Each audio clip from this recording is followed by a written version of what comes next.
Ooh, all right. Well, it's been a long time since I've been live, but we here, we back. Um, I guess I'll wait. I don't think anybody's gonna show up, but I'll tweet it out. Um, let's see.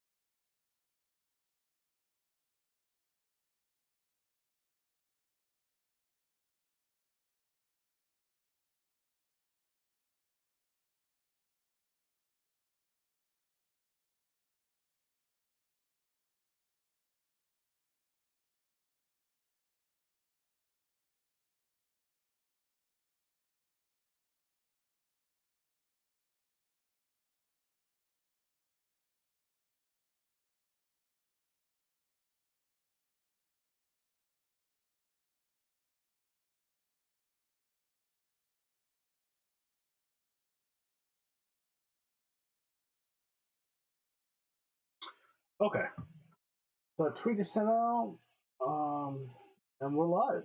I mean, look, gaming's been real weird in the last couple of years, honestly. Um, just tons of weird shit going on. Sorry, I'm dealing with a monitor in my headphones, and I'm not necessarily used to it, so my talking may be a little weird. But we are going to go over this. I want to pull a window up. I guess we'll go to the live scene. And what? Oh, wait. Why is that not? Oh, that way. Yeah. Okay. First off, close out of that window. All those tabs. I learned my lesson from Vosh. Um, I don't have any weird uh hentai or whatever on my thing. But really, I just want to take a stop on over to good old Twitter, X.com, whatever you guys are calling it these days, and just talk about the weird ass shit that's going on concerning video games. Because we got a bunch of really weird influencers, a bunch of really weird commentators, and just a bunch of really weird coverage over it all. This is really getting to me. Is there a way that I can turn this monitoring down?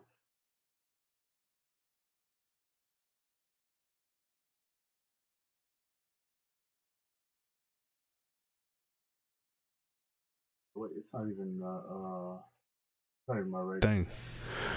Oh, that's why it sounded so bad. Okay. Oh yes. Let's drop that down. Okay. Ooh. All right. We back. Let's turn this gain down a little bit. Hello. Hold on. Let me hit that. Oh yeah. You like that ASMR? Okay. All right, yeah. So I just think there's a lot of weird shit going on in video games right now. Okay, we're gonna turn the monitoring off. We're just gonna rock it. Screw the monitoring. I'll figure that out. I'll figure out the monitoring later. And we're just gonna rock out because I keep like hearing myself and I like cut off words and I keep stopping and blah blah blah blah. But like, go ahead. Let's just look and see what's going on with ponies right now. Look, you guys know me, PlayStation fan. I got my PlayStation branded backbone right here. My PlayStation 5 sitting over there. I got my DualSense somewhere around here. I don't really know where it is. I probably should find it because we are going to play some games later. But man, let's just do it. So if you haven't been living under a rock, okay. Whoa, first off, Did not expect to see the My Little Pony stuff. I'm gonna have to watch and see what comes up on my Twitter feed, because Twitter has been a breeding ground for what do they call it in the Red Pill podcast? Corn. Twitter has been a breeding ground for corn lately, so we're gonna have to watch it as I'm pulling up this Twitter stuff. But if you haven't heard, and if you're living under a rock, Xbox moving over some games to PlayStation. Cool. Me personally, I don't really care. I did play Hi-Fi Rush. I thought it was an okay game. I thought it's probably one of the best games that Xbox has come out with in the last couple of years. So I understand why they're moving it over to other platforms, trying to get more sales for it. La-di-da-di-la-di-da. Let me move from this freaking My Little Pony thing. They're also bringing over Pentiment, which I definitely don't care about. Visual novel game, not my style of game, something that I'd probably play on like a handheld or something. I think it's much better home on the Switch, which it is also on Switch. And I just don't necessarily care about that one. They're also bringing over Grounded, a game that I did play quite a bit in beta. I did enjoy it, what I did play of it, but not necessarily something that I think is also gonna move the needle either. And then we have probably the biggest game of all that they're bringing over, which is Sea of Thieves. Sea of Thieves, a really big game for Xbox, really big player base. Apparently it's really big on Steam as well. It's another game that I have tried and that I just don't necessarily care about, but Sea of Thieves has topped the pre-order chart on PlayStation in its first week of being available for pre-orders. So what this has led the internet to say is that Xbox has always had great games, and really all of the hate around it has been just basically jealousy that it hasn't been available on people's preferred platforms. Now that in itself I don't really understand, because as you know, anyone can get on this thing right here, the cell phone, and it can sign up for Xbox Game Pass for $11.99, $13.99, whatever price it is per month, and they can play whatever games they want through this. You could also go on your computer, if you have a Samsung TV, or even better, if you have an Android TV box, you can download it on there, or you could just go out and spend $200, $300 on the Series S and play whatever you want on the Series S. The access to these games has never really been a problem since Microsoft opened up their entire Xbox ecosystem to just kind of include any and everyone who wants to play these games. So to me, look, I've been consistent with my feelings on Xbox across this channel, across multiple platforms that I've been on. Back when I used to do the PE podcast with OJ, shout out to OJ.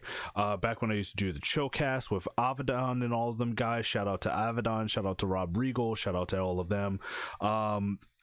I've been consistent with my feelings about this whole Xbox Game Pass thing since the whole Xbox Game Pass thing even came into conception. I've never thought that it was commercially viable. I've never thought that it was going to move the needle in a significant way to generate sales or revenue for Xbox or for Xbox consoles, and that theory of mine really only doubled in on itself as they brought it out and expanded it to more devices. I think that the idea of strapping a controller to your phone is pretty goofy. Even with the backbone and my iPhone, I don't like it. Why don't I like it? Because I have let's just say I have a smart home, right? A lot of my stuff is controlled either by voice, or I just go into my notification center, turn lights on and off, change the colors. Let's change the color of the light so you guys can see what I'm talking about. We can change that to purple. We're purple now, right? And when I'm laying in bed with my wife and I'm playing a game on my Backbone and she says, "Hey, Brandon, can you turn the lights off?" Now I gotta exit out of my game. I gotta go into the notification center. I have to turn the lights off. Then I jump right back in and I have to relaunch the PlayStation Plus app or launch the Xbox Game Pass app. And it's just a really not very user-friendly experience for someone that actually uses their phone for the shit that phones are made for, right? If you have an extra phone laying around the house that you want to use for X, Y, and Z, I get it. 100%. I perfectly get it because the technology is not bad. It works fine. I do think that the streaming games and everything works a lot better than it did when it first came out, when it first started. But just as far as the overall user experience and it being a viable way to play these games, I'm just not buying it, right? And what is it? I don't even have one because it's so incredibly fucking cringe. The whole let's strap my controller onto the thing and we're holding the phone up like this while I play on my little controller, bro.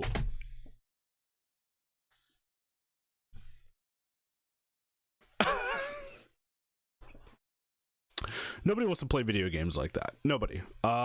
Literally nobody wants to play video games like that. And I've never seen anyone play games like that. I've seen some of my friends, some of my coworkers at work, maybe at lunch, you know, they'll pull a controller out of their bag, they'll prop their phone up on something, and you know, they'll play a little bit of like maybe like a farming sim through like remote play or whatever. But when it comes to sitting down and saying, "Hey, I'm going to start play through and finish this game," I've never once met someone do that through a cloud streaming application on a mobile device. Cloud streaming in general, I did play God of War 2018 through PlayStation Plus. That's my one big experience with PlayStation cloud streaming, and it was okay. I think I've had videos talking about that on the channel again through like different various podcasts years ago. I talked about my experience with that and it was okay, you know. Nothing great, nothing fantastic. It worked for the most part. There were a few slowdowns, a few crashes, but for the most part it was a pretty enjoyable experience to get through. Now, when it comes to just Xbox's strategy in general, actually, let's take it back. Let's take it back a little bit. Let's see what I have here in my bookmarks, because I do have some stuff here in my bookmarks. Oh my god, the PC cope. Okay.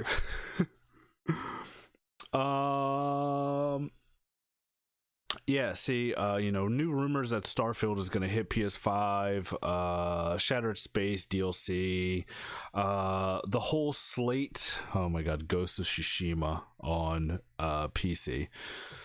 Jesus Christ, this is so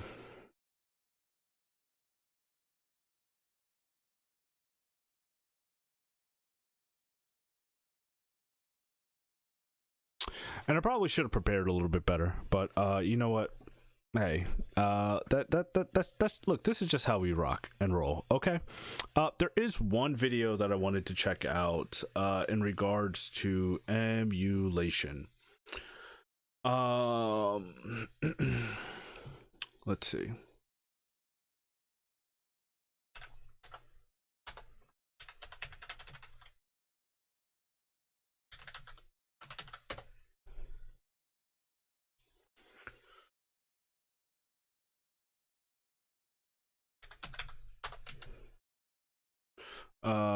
This is GK. I watched a little bit of this, but you know, we're gonna watch this a little bit more. Hold on.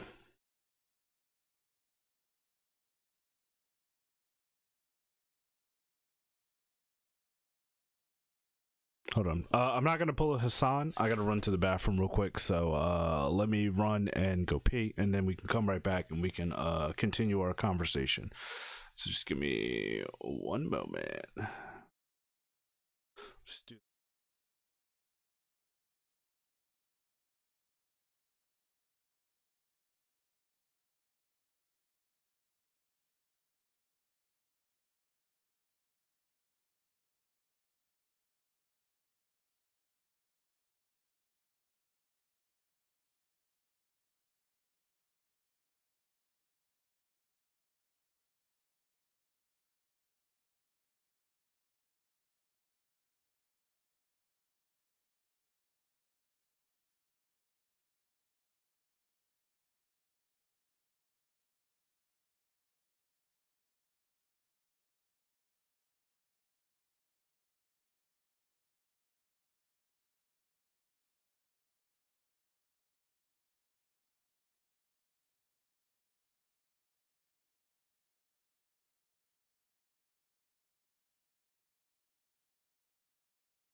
All right. All right, I'm back. Let's get that full screen, and then we can go ahead. We could start this. Are useful. Emulators are useful when it comes to preserving games, specifically more niche games, keeping them from, I guess, dying or just being lost to history, lost to time, right? But how feasible? This is a question. I'm not making a stance. I'm not taking a stance on this, but it's just a question just to get y'all to think. How feasible is preservation on a large scale, right?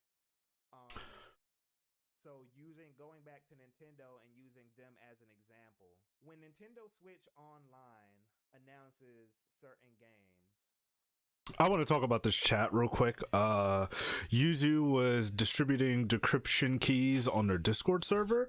Look, I have been a long time I don't want to say I've been a long time user of Yuzu, but I have been a long time user of I guess Nintendo Switch hacks. This right here, my day one Nintendo Switch, changed the back plate out because I changed the battery. It is currently now dead.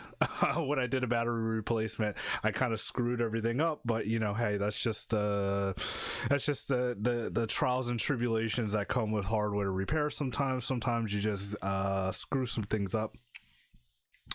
But this was a hacked Nintendo Switch unit. So I would buy my games, I would rip them, and then I had a 1 terabyte card, or I mean, I didn't have a 1 terabyte card back then because they didn't really exist. But you know, I would dump the games onto here, dump them onto my computer. Sometimes I would check them out on Yuzu, but most times I just kept it all here locally to play, have it installed without having to run around, carry a bunch of cartridges and everything like that with me. It was really useful. But I've been a long time I guess frequenter to these spaces, and I've never once seen Yuzu or really any space on the internet kind of give out these copyrighted materials. Obviously they're online if you can go and find them. I did actually just go and find some production keys online not too long ago. Nintendo, don't strike me down, because I wanted to play and continue to play my library after my Switch was broken and I couldn't generate my own keys. But for the most part, most people in the community that I would talk to anyway had their own Switches, and if they wanted to play on PC or anything like that, they would just dump their own keys. And it wasn't we want to steal Nintendo's games. Most of these people bought the games, ripped them themselves, and just wanted to play them at higher frame rates and higher resolution. So I just wanted to get that out there, but we'll continue. or they might tweet out, "Hey, Actually, I am pulling a Hassan. I don't know, Globber's Funhouse." What is Putting out Glover's? Globber's Funhouse. Wait a minute. What is on Nintendo Glover's Switch Funhouse? Online. What is Glover's Funhouse? Is that a thing? We're gonna have to figure that out.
What in the world? Where is it?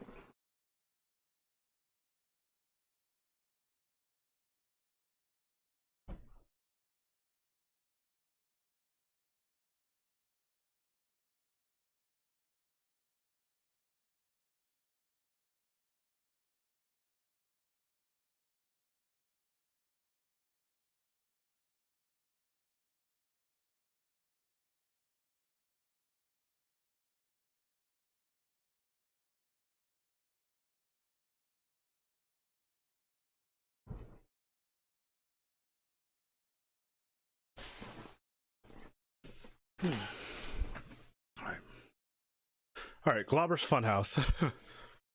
Tomorrow. What do y'all usually see in the replies? Who asked for this? What do Who y'all wants usually this? see in the replies? Who? It's Glober's Actually, Funhouse. let's see. What is Gets Glober's? revealed for Nintendo Switch Online. What is What are you gonna Glober's see in the Funhouse? replies? I hope there's no Globber's Funhouse fans in the chat. Where's my But mouse?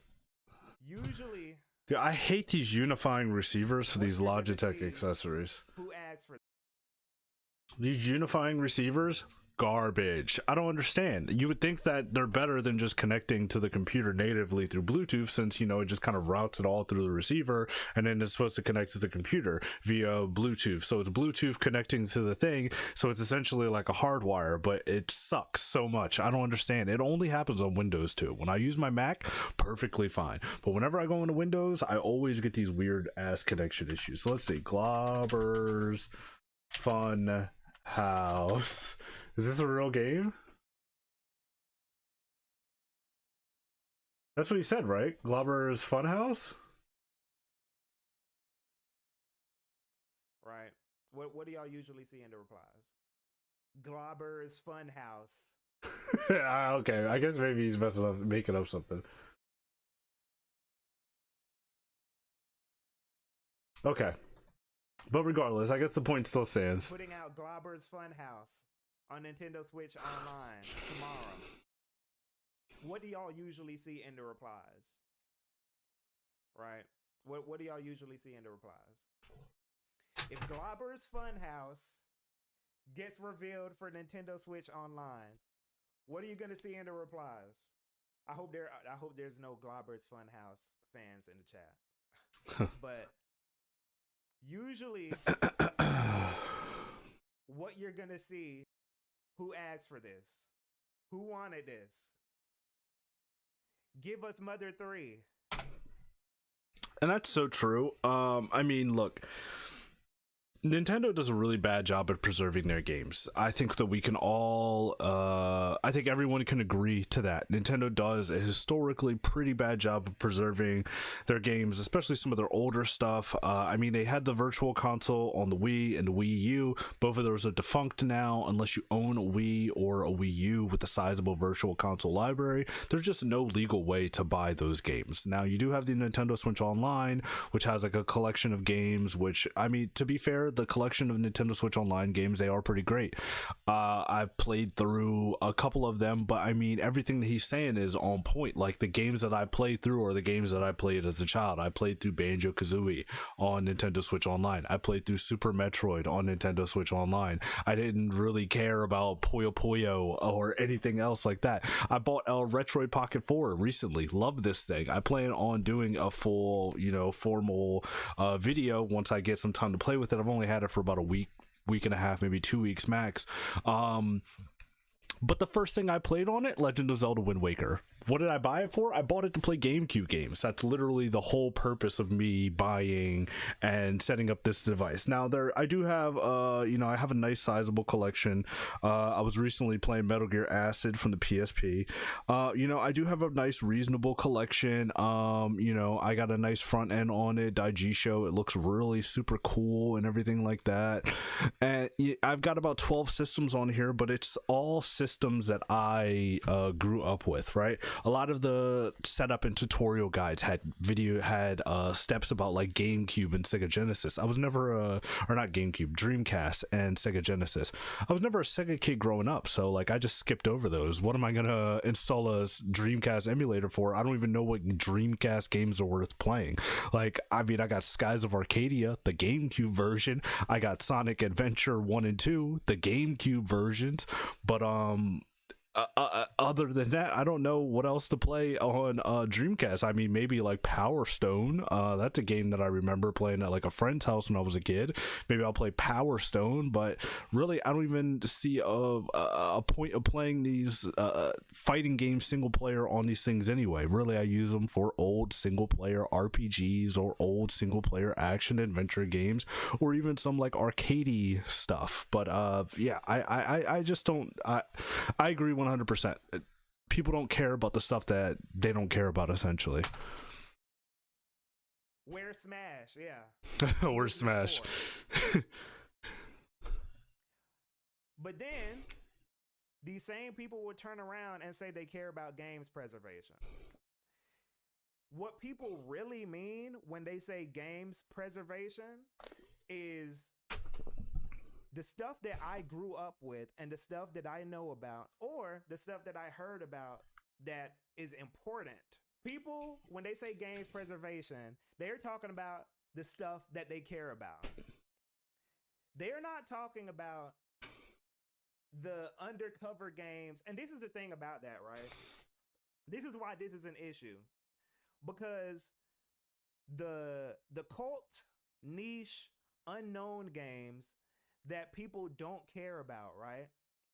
Those are the ones that need to be preserved the most. Globber's Funhouse is the game that needs to be preserved the most. Like, again, I mean, we figured out that Globber's Funhouse is just a made up thing, but again, 100% on point. Like, I mean, like I mentioned, I was playing Metal Gear Acid. That's, I don't know if I would necessarily consider that niche. I think it's a niche. Not a lot of people talk about it when they talk about like the old Metal Gear games and everything. I know it's not canon to Metal Gear or whatever, but you know, Metal Gear Acid is a game that I particularly care about preserving because of the fact that it wasn't that popular, and Konami sucks even worse than Nintendo at preserving their games, and Sony isn't going to do anything about PSP emulation or PSP backwards compatibility if they even can do something about that specific title. Probably can't, because it's most likely all in Konami's hands. I don't really know how the licensing agreements and everything works for that, but it's most likely a Konami thing that they would have to re-release or make available in some way, and that's just probably not going to happen, right? So you have your Wind Waker remasters. Allegedly, the remake is coming to Switch later this year along with Twilight Princess, so there's no real reason for me to emulate them outside of the fact that I just kind of wanted a cute little device that I could play GameCube games on and is smaller than a Switch Lite. Because that's the stuff that people are actually going to forget. Ocarina of Time, as much as I love that game, Majora's Mask, Mario 64, Donkey Kong Country, these games, for the most part, are safe, right? Right. These games are going to be preserved. They're popular games. Lovely Tay Force this. They don't know what it's like to love a game that people don't know about. Yes. Those are the cases. Right, and to tell you the truth, look, I've been gaming for a really long time. I think that I personally have a really diverse taste in games, but I don't really think that I have any like cult classic games that not many people know about that I just love. And I mean, I don't think that that's any indictment on me personally, but I do understand what he's saying. I would say probably one of the most niche games that I liked was like the Mega Man Battle Network series, and for a long time Capcom did absolutely nothing with that, but even that got a modern day remaster, something that coincidentally can play on Yuzu on this little device right here. So you know what I mean.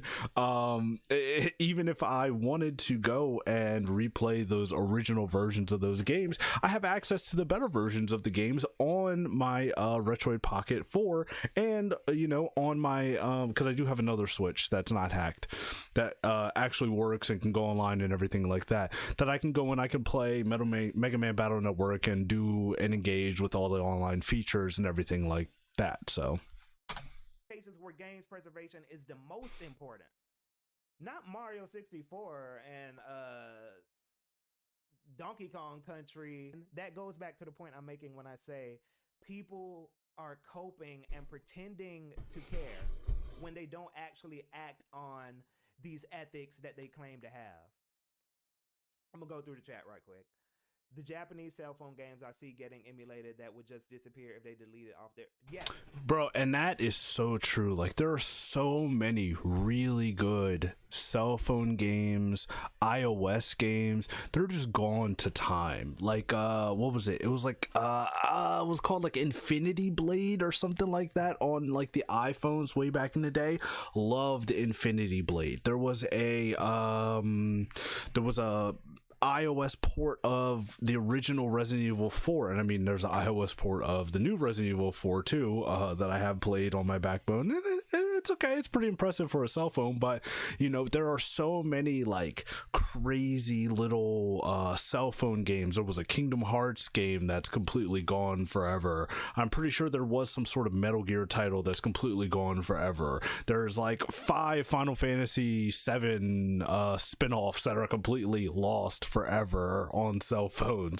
So yeah, you know what I mean? These are the games that need that preservation, and no one ever talks about them when it comes up as far as emulation. Now again, a lot of that stuff is accessible on the Retroid Pocket. Like when you go and you set it up, there are so many like emulators that are already like not necessarily pre-installed, but like if you've set up an Android phone, you know it'll prompt you to download some like popular stuff with the Retroid, I guess, software on top of the Android OS.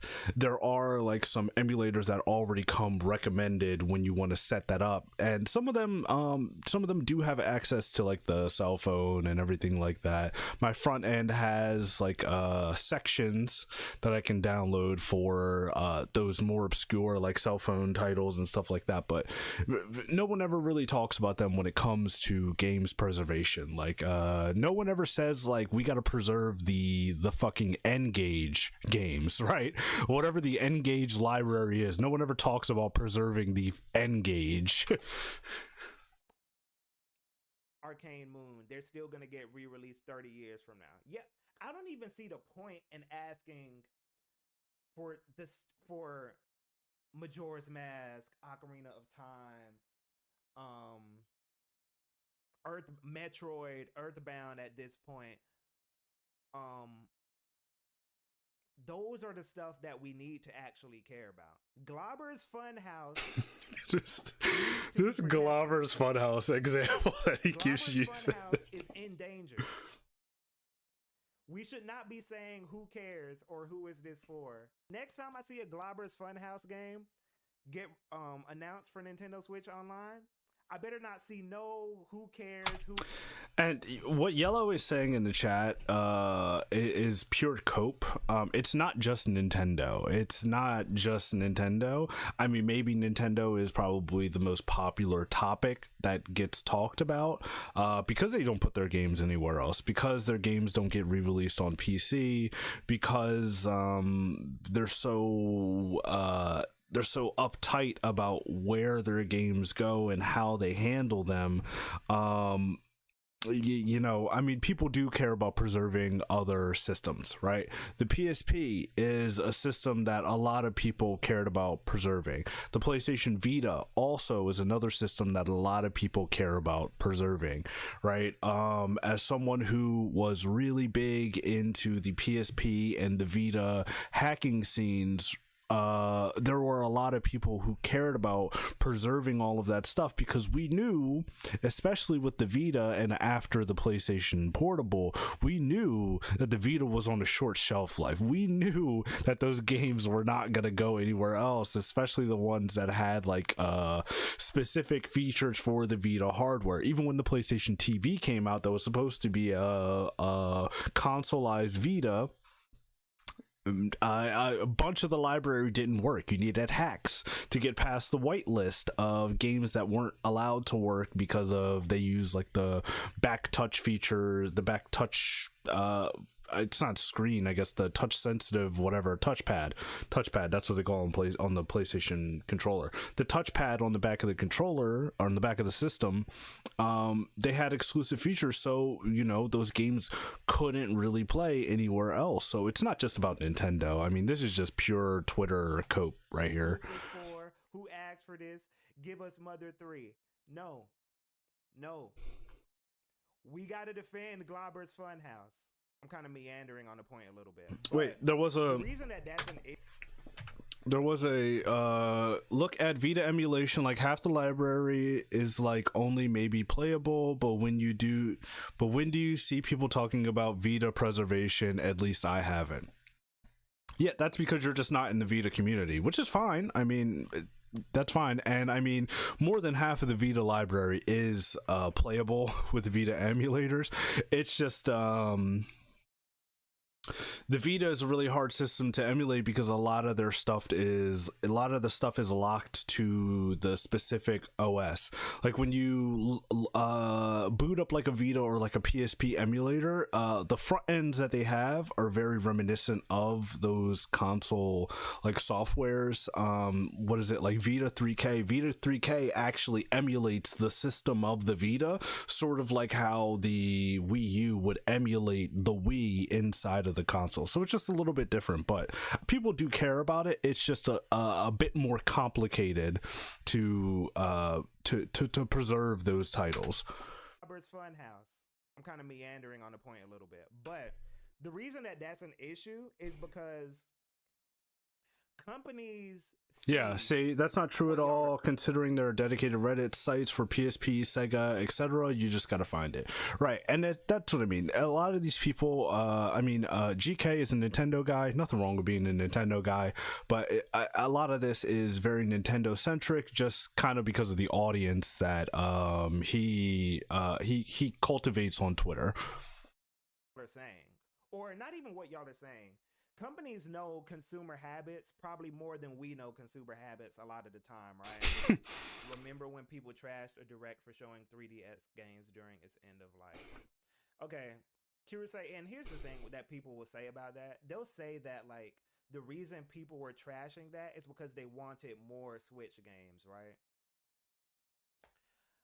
I mean, you can say, and I agree with you, Kirusei. I agree that, like, people are very, I only care about what's recent, I only care about what's new when they're engaging with gaming, right? But when you see those moments like, oh, we don't care about the 3DS, move on to the Switch, again, companies are paying attention to that.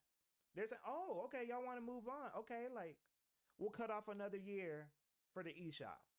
Right, because I mean, server space isn't cheap, and that's a conversation that we have every single time that one of these online storefronts shut down, and it sucks because the all digital future, I mean, it's here pretty much. It's here. I'm not even gonna lie. My PlayStation 5, I own a sizable collection of PlayStation 4 games that are backwards compatible, but I don't think I own one PlayStation 5 disc, and that's Dying Light 2. That's just because I really didn't want to buy that game, and I found a really good deal on it that I couldn't pass up. So again, he's completely on point here. Is when companies see their fan bases online talking about how they're ready to move on from these platforms and from this software, and they see the user data, because they have so much user data and so many metrics, right? Like Sony just announced not too long ago that they have X amount of active users that are still playing the PlayStation 3. They can see that, and they know that, like, hey, it might be viable to keep these systems storefronts online longer, because we have so many people over there that are still engaging, that are still buying, and it makes financial sense to keep these things alive, right? But when you have a system like the 3DS that is already dealing with its own sort of hacking and backdoor woes with like the R4 carts and everything like that, Nintendo's like, hey, you know what? Like, screw this thing, man. Let's move on to the next thing and hope that we can get a reasonable shelf life and move some real software units. I mean, not to say that the 3DS didn't move software units, because I'm pretty sure it moved a ton, billions, if I remember correctly. I can look it up. I just don't feel like going to go look it up right now. But yeah, I'm sure it's moved billions of units, but they do see that those things are slowing down. People are not engaging with that as much as they used to, because hey, they're all on R4 carts. So you might as well just scrap it, cut your losses where you're at and move on to the Switch. This was also put into motion before the Switch was cracked wide open. So that matters. And let me say this. Y'all know the infamous tweet I made about games preservation, or not games preservation, about, I think I said something like emulation is easy, is the cousin of PC gaming. I forgot what I said, but I was basically saying that people say that PC game, building a PC is easy and emulating is easy, right? And all of this is going to tie together. Emulation is easy for the games that are popular, for the games that people care about. I'm going to hard disagree because, look, I've been playing around with emulators for a long time, and I don't even think that emulation is easy. Setting up these emulators now, look, I'm an iOS guy, I'm an Apple guy.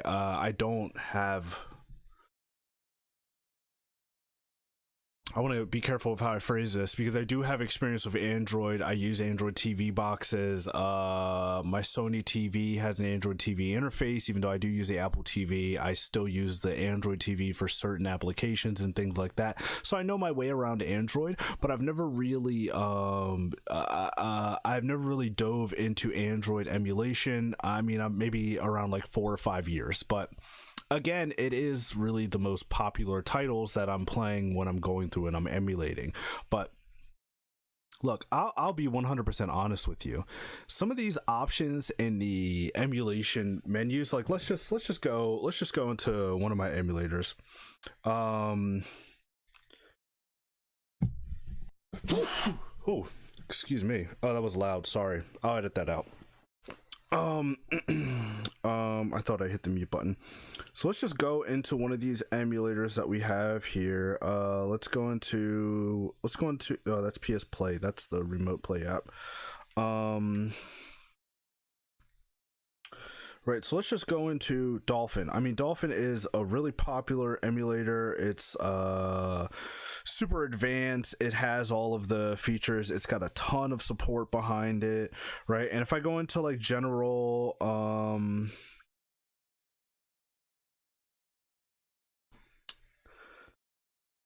I don't even know where the setting, advanced, right? So like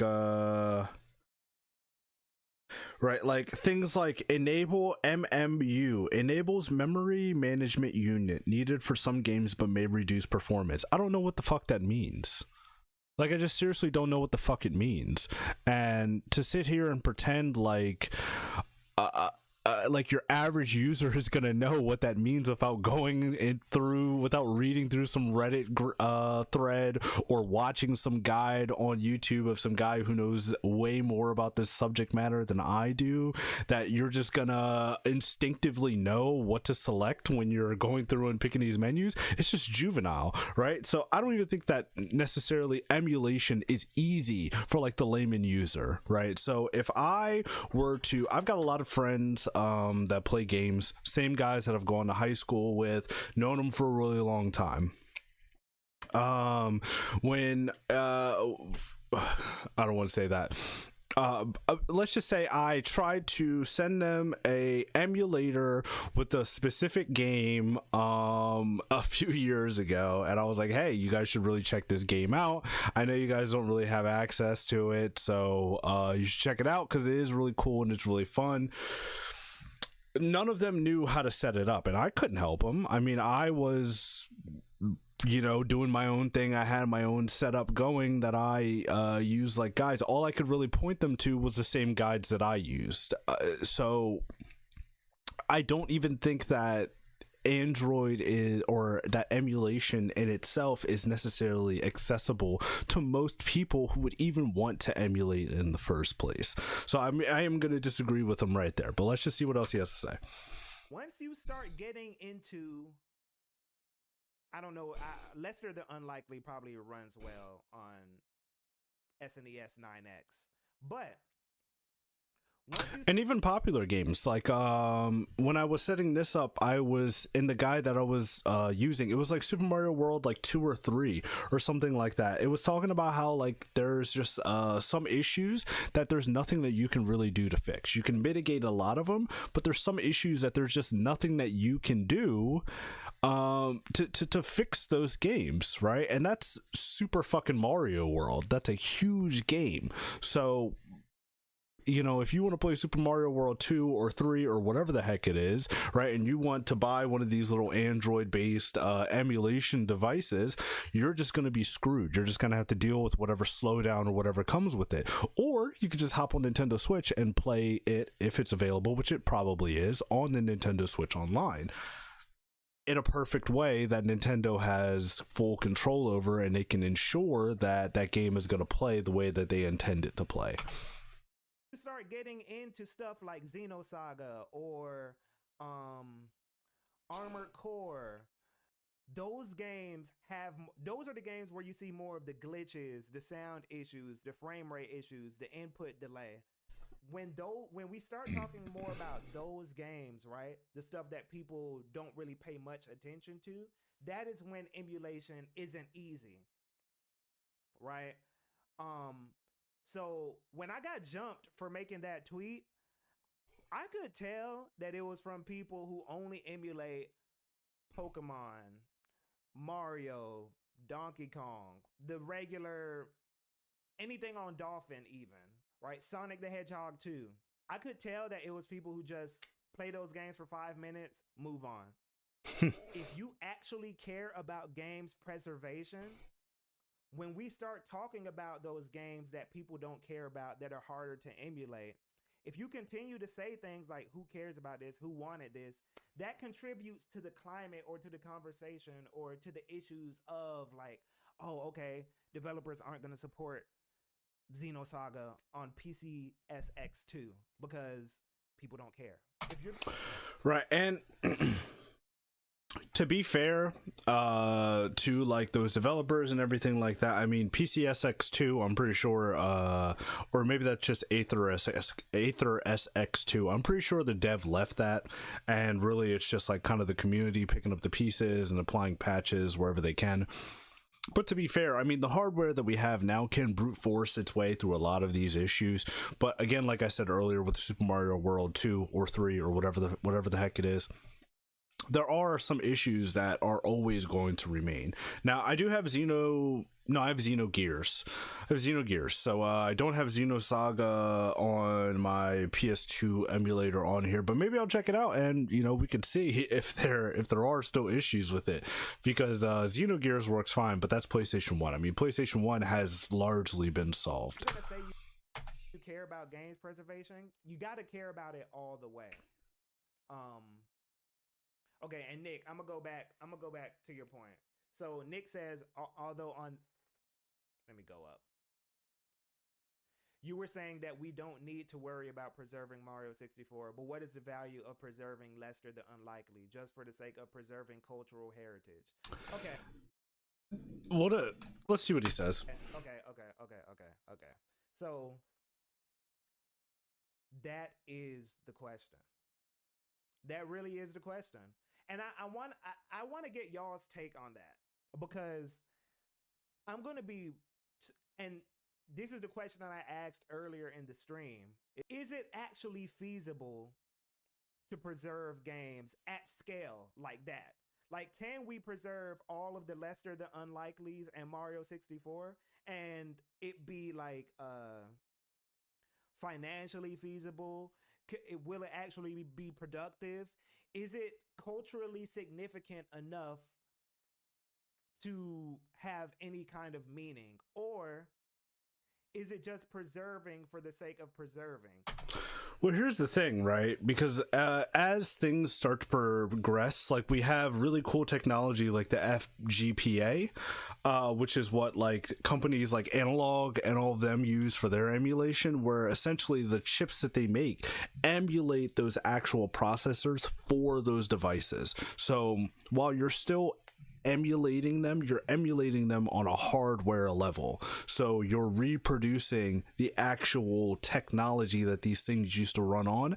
And from what I can tell, I don't have an GPA device, but from what I can tell, it's damn near perfect, right? It's damn near perfect.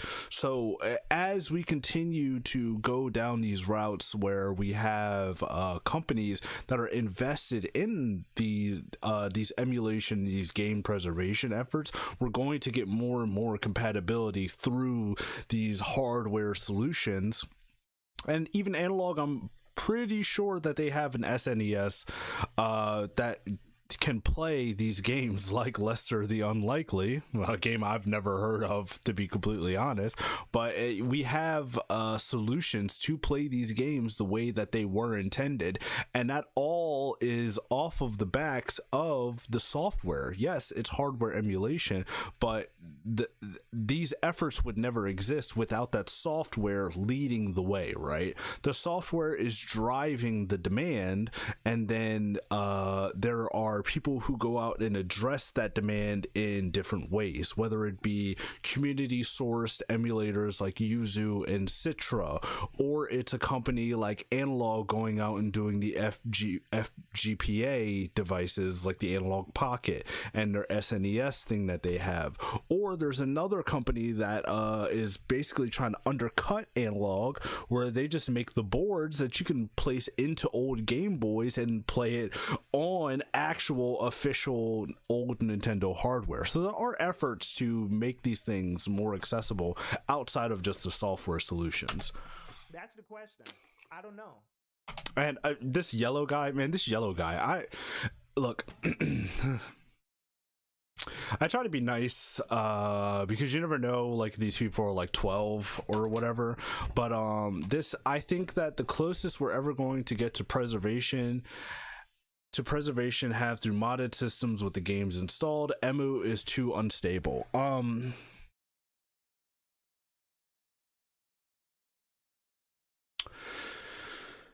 That is emulation, right? It is in a way emulation.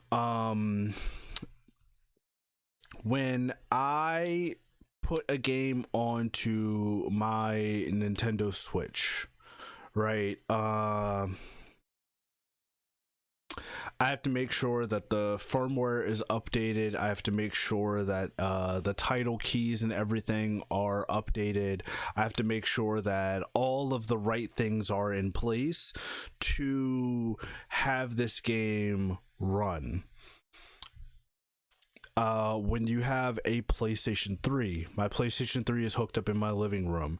It's been modded forever, right? I don't just play PlayStation 3 games on there. It's used for a ton of other systems that are on there that are running through RetroArch on emulation. So to say that emulation is too unstable, emulation isn't unstable. There's nothing unstable about the emulation market. There's nothing unstable about the practice. It's really only the desire to learn how it works, the desire to set something up that works for you, right? Because even with this Retroid Pocket, a lot of the games that are on here I've had and have been playing across different platforms for years. Now I've added some new stuff that I wanted to check out and kind of benchmark and experience for the first time on here, but a lot of this stuff is just things that I've been playing for years. Those copies of Metal Gear Acid 1 and 2 have been my original UMD rips from back when I owned my PlayStation Portable, right? I've kept those exact same rips in my Dropbox for years, for over a decade now. Like, I was in high school when I was like a freshman in high school, or like a sophomore or something stupid like that, when I was hacking PSPs and ripping games and everything like that. So, you know, there's this stuff isn't just going to be contained to the systems that they're on, right? There are more uses for it outside of just the very very niche examples. Let me close out of this because I just want a window. I just want another window over here so I can because I don't see anybody chatting. I don't think that there's anybody watching me because I'm a loser. But this damn mouse is gonna drive me insane. All right, we'll put GK over here.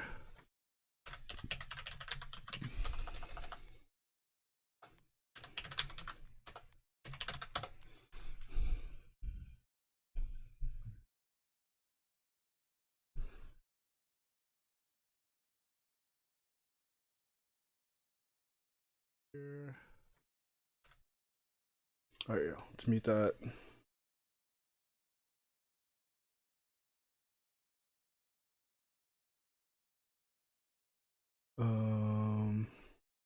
Look, you know we got to get that you got to get that sweet watch time, right? All right.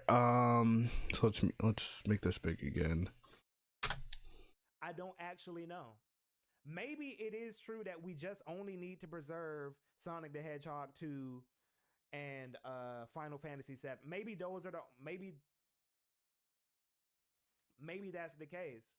Shaw says, I mean, is every game worth preserving? Like, it's not like we preserve every painting humans made because it's unreasonable. I can see the angle that maybe not every game needs to be preserved. Right. Correct.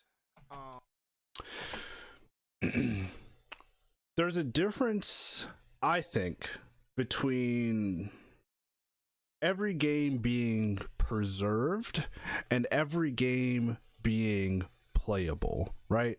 Some games, especially old games, especially games before there was a lot of quality control, even old games like Ocarina of Time, when I boot up the GameCube version of the Legend of Zelda Collector's Disc on here, the one that came with Zelda 1, Zelda 2, Ocarina of Time, Majora's Mask, and then the 20-minute Wind Waker demo, both Ocarina of Time and Majora's Mask run at 20 frames per second on this thing.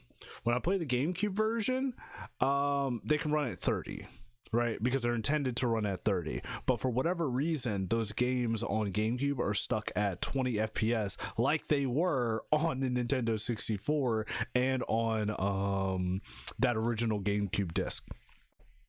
So the levels of quality control with gaming over the years, right? Like, emulation isn't going to be able to fix hard frame limits, hard GPU CPU limits, or whatever you want to call hard resolution limits. Like, sure, there can be some kind of temporal upscaling and everything like that, but emulation isn't going to fix the problems that were already there in existing games, right? Like, that's going to take extra efforts from somebody who actually gives a damn about those games to fix those problems.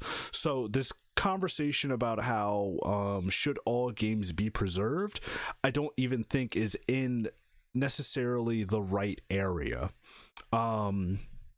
Because if you go to I don't want to say the name of the site on stream, but there's a very popular site in the emulation community. It's got full copies of the library of the PlayStation 3, PlayStation 2, PlayStation 1, N64, GameCube, blah blah blah blah blah. Like, there may be a few like very obscure missing like disc or whatever. Some of them aren't even games. They're just like like trailer disc and stuff from like way back in the day that just kind of got lost to time. But those games are preserved. Are they going to play well? That's a completely different conversation. Now, the conversation about is a game going to play well or comparable to the system that it originally released on versus doesn't need to be preserved, I think that's a completely different conversation. One that's worth having, but I think it's a completely different conversation than what's been presented so far into the video. Not saying that's okay. Let me go back a little bit. Not correct, but it's a reasonable thing to think about. It's reasonable to think about. Sometimes preserved games aren't even perfect. The preserved current version of Final Fantasy VII is based off of an incomplete master of the Japanese PS1 version. Okay. That's not true either. This isn't true from Ultra Toe. That's just depending on where you're getting the game from. That site that I was talking about earlier has multiple versions of all of these games: the English version, the Japanese version, the patched versions, community fan patched versions of games that were Japanese when they released, and then they have like English VA patches that kind of go in like what is it? Persona 4 portable, or whatever they called it when they brought it over to the Vita. It didn't have options for the Japanese localization, I don't think. And then there was a patch that someone from the community made from the PS2 version that patched that audio back into the Vita version of the game, Persona 4 Golden. That's what it was. Yeah, so I mean, there or maybe they just patched the Japanese version of Persona 4 Golden into the original Persona 4, so you could select that as a option. But that's not necessarily true, what they're saying. Now we getting into it. Okay? Now we getting into it. Because that goes back to my tweet when I said people who say emulation is easy aren't telling the whole story. And the big example I love to give is Mother 3. Emulating Mother 3 has made it more, has preserved it, right? But for the most part, you can't play Mother 3 properly unless you have an actual Game Boy Advance, because the rhythm mechanics in that game require you to be able to play, or to be able to press buttons on beat, to be able to press buttons in rhythm with the music of the game. But because of the input delay that you get with emulators, a lot of people have played Mother 3 and just ignored the rhythm aspect of it. So is Mother 3 preserved if you're not playing it as it was originally intended to be played? Now that's a good question, because I've never played Mother 3. I know it's a big meme. Nintendo released Mother 3. I didn't even know that it had rhythm. I didn't even know that it had rhythm elements to it. So, you know, that's a really good question. Is a game preserved if you can't play it the way that it was intended? Now, I said earlier, if a game is comparable to the console that it was released on, I do think that it's preserved, even if it ran like shit on that original console, right? Games preservation isn't necessarily about making things better, it's about making them available, right? So is Mother 3 correctly preserved if those elements of the game aren't able to be replicated through the software? Now, I'm gonna go back and lean onto the FGPA example that I had earlier. Now, I do want to caveat, I said earlier that it's 1-to-1. I don't know if it's necessarily 1-to-1 across the board. I know that it's supposed to be pretty damn close. Now, with the Analog Pocket, I'm 80% sure that you can play Game Boy Advance games on there, so I would be interested to see how Mother 3 performs on the Analog Pocket with those rhythm mechanics. Maybe we'll look into it after this video to see. Just a question, not taking a stance on it. Oh gosh, y'all are talking. There's been a few comparisons between the preservation of movies and the preservation of games. Okay, and Wolves Den says, I don't think every game can be saved, though. It hurts to see books from our culture fade. It happens, and getting folks to care is a challenge. Love Bedris. My take on game preservation is that we should at least even have a way to access it if it is significant to us. If we can't access it legally, they shouldn't come down on emulation. Okay, and yeah, Bedris. And that's true, 100%. Look, I'm a millennial, okay? I've been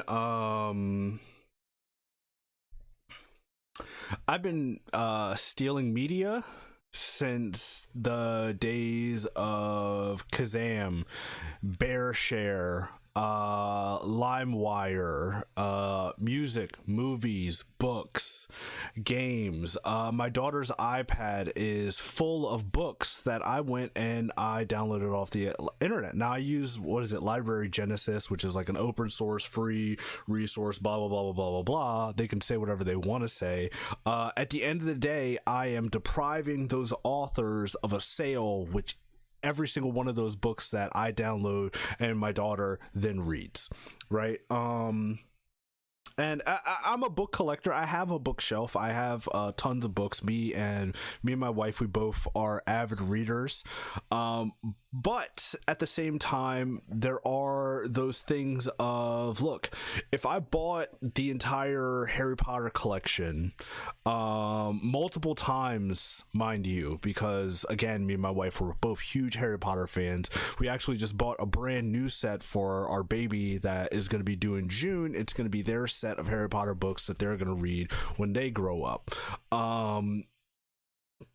If I want to go online and I want to download those books, I should have every single right to do so. Now, you could talk about legality or whatever you want to, but J.K. Rowling already has enough of my fucking money. Like, let's be real. She already has enough of my money. And I know some people don't like J.K. Rowling, but I'm not here to talk about her politics or whatever. I'm just here specifically commenting on the books because that's the first thing that came to my mind, because I read and indulge into a ton of Harry Potter. So I do think that there is something in that aspect of, if there is not a way to access these things, which I mean there is for the books, but if there is not a way to access certain things, then I'm going to go and I'm going to download it online. Like, no one's going to stop me, right? If I want to go and play Mario and Luigi Superstar Saga, one of my favorite games of all time, something that I am currently playing through on my Retroid Pocket, and there's no way for me to go and buy Mario and Luigi Superstar Saga legitimately, then fuck it, dude. I'm hitting the internet and we're about to sail the high seas and I'm about to find it. That's just the way that it goes, unfortunately, for Nintendo.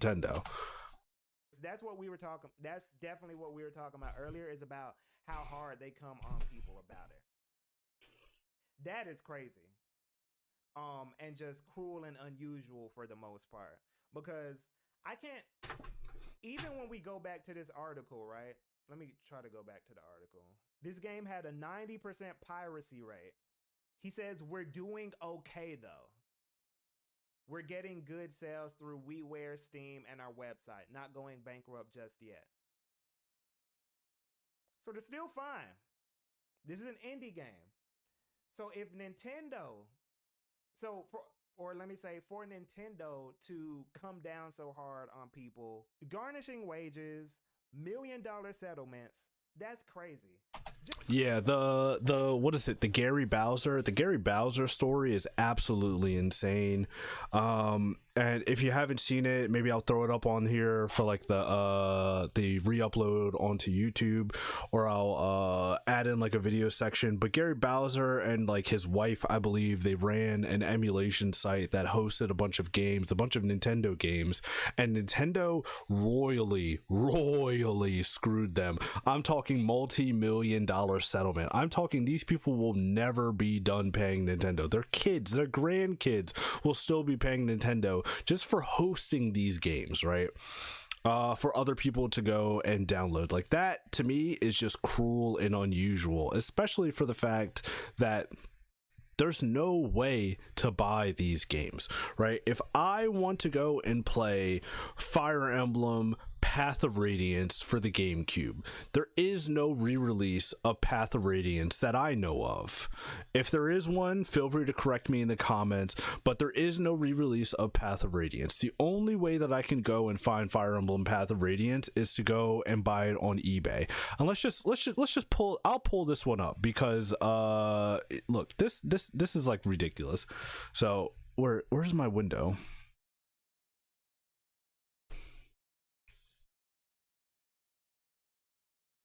Is it because this is full screen? Were they both on the same screen? No, they shouldn't be. It should be. All right, let's just go to eBay.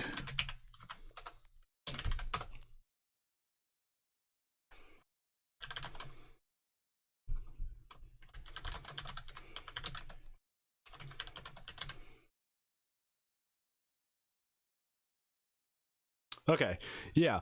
So the only way for me to legally play Fire Emblem Path of Radiance is to come on eBay and pay over $100 fucking dollars to play this.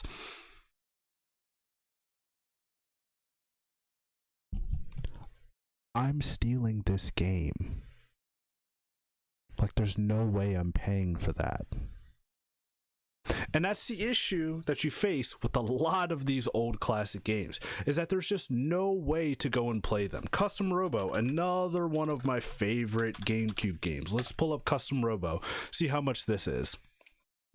Okay, Custom Robo isn't too bad, $70. I mean, it's still a lot for such an old game, but look, I would pay for this. If I had a working GameCube that wasn't gutted to include an SD card and everything like that, shout out to those who know. If I had a GameCube with a working disc tray, I would possibly pay for this, right? This isn't that crazy, especially for one of my favorite games of all time, right? I just recently bought the Metal Gear Solid collection. Yeah, the Metal Gear Solid Legacy collection for the PlayStation 2. Yeah, and I think I paid around like $60 or $70 for this, and I had no problem doing it because these are this is my favorite series of all time. It includes all of them. It's a really great collection, and even just a couple years ago, you could have bought it on Amazon for like $20 or $30, right? It was absolutely insane. It brand new in the plastic and everything like that. So, you know, really the issue comes when these games go out of print and there's just no real way to access them.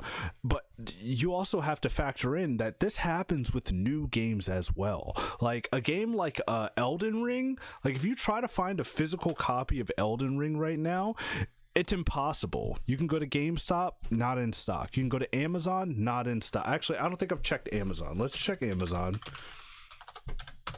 I just had a Target 20% gift card, Elden Ring. I mean, Amazon will probably have it because they have like separate sellers and everything. Yeah, okay, so you can buy it for like $50.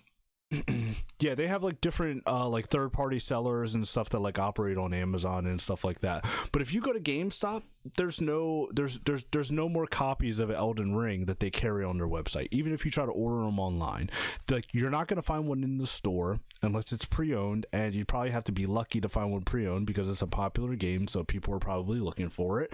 But if you want to buy a brand new copy of Elden Ring, you just can't do it through GameStop. I tried to do it through Target the other day because I had a 20% gift card through Target Circle. Shout out to Target Circle. If you know, you know.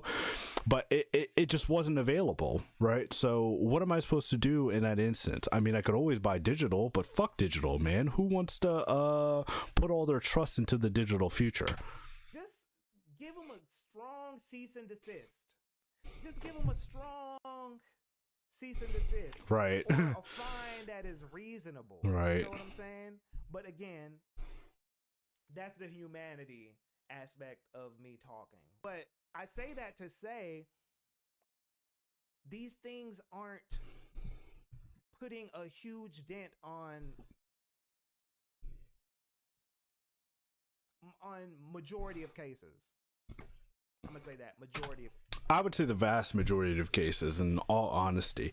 Like, given how early the Nintendo Switch was hacked, the Nintendo Switch has done exceptionally well.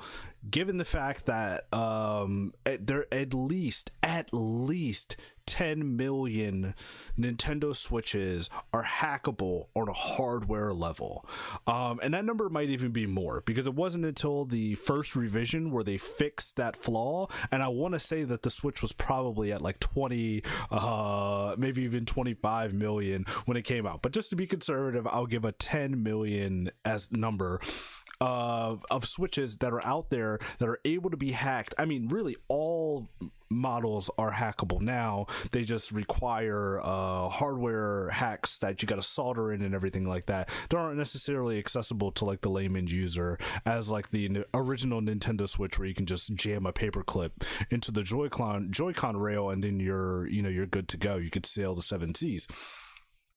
The Nintendo Switch has done exceptionally well. I'm talking games that have sold 20-30 million copies of software. Animal Crossing blew the fuck up. It is absolutely insane how much that game sold, especially given the amount of content that's going on in there. But we're not here to talk about we're not here to necessarily talk about the quality of these games. We're talking about the actual art of preservation and how much hacking and emulation actually hurts these companies. I don't see any indication that Nintendo has been hurt by the hackers. I really don't. And again, this whole video game hacking journey started with me for the PSP, so I know exactly what it looks like when a system is completely destroyed by hackers, which the PSP and to a lesser extent, but also the Vita definitely both were. Cases. So yeah, that's my thing.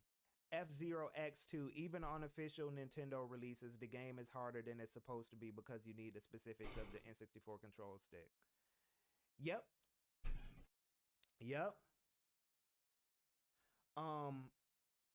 And to the point of accuracy, I'll say this, the people that I do believe that care about games preservation are the people that get like, what are those things called? The Mr. F, y'all know what I'm talking about. The Mr. FP, yeah, these things, right? The people who be buying stuff like this, these are the people who care about emulation or games preservation. Because what Mr. or what's that other one? What's the handheld one? Yeah, the Analog Pocket. Yeah, the Analog Pocket. And this is what I was talking about earlier with like the hardware emulation, FPGA. I was paying FGPA, but same thing. You know what I'm talking about. That's another example of being able to play a game. Yeah, being able to play games that in an accurate way, in the way that they were intended, or close to the way that they were intended. But if you emulating on your Acer laptop, PSX with 8 gigabytes of RAM, even emulate PS2 and saying you're preserving a game.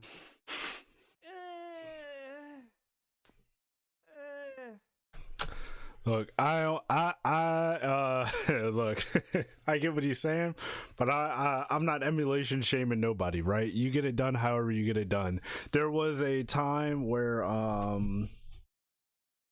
before I bought my GameCube that I modded, there was a time where I had a little Android TV box where I would load all of my games up on there, and they didn't play the greatest, but they were available, and I had access to them, and it was a lot simpler to set up than having like the modded Wii, right? Because look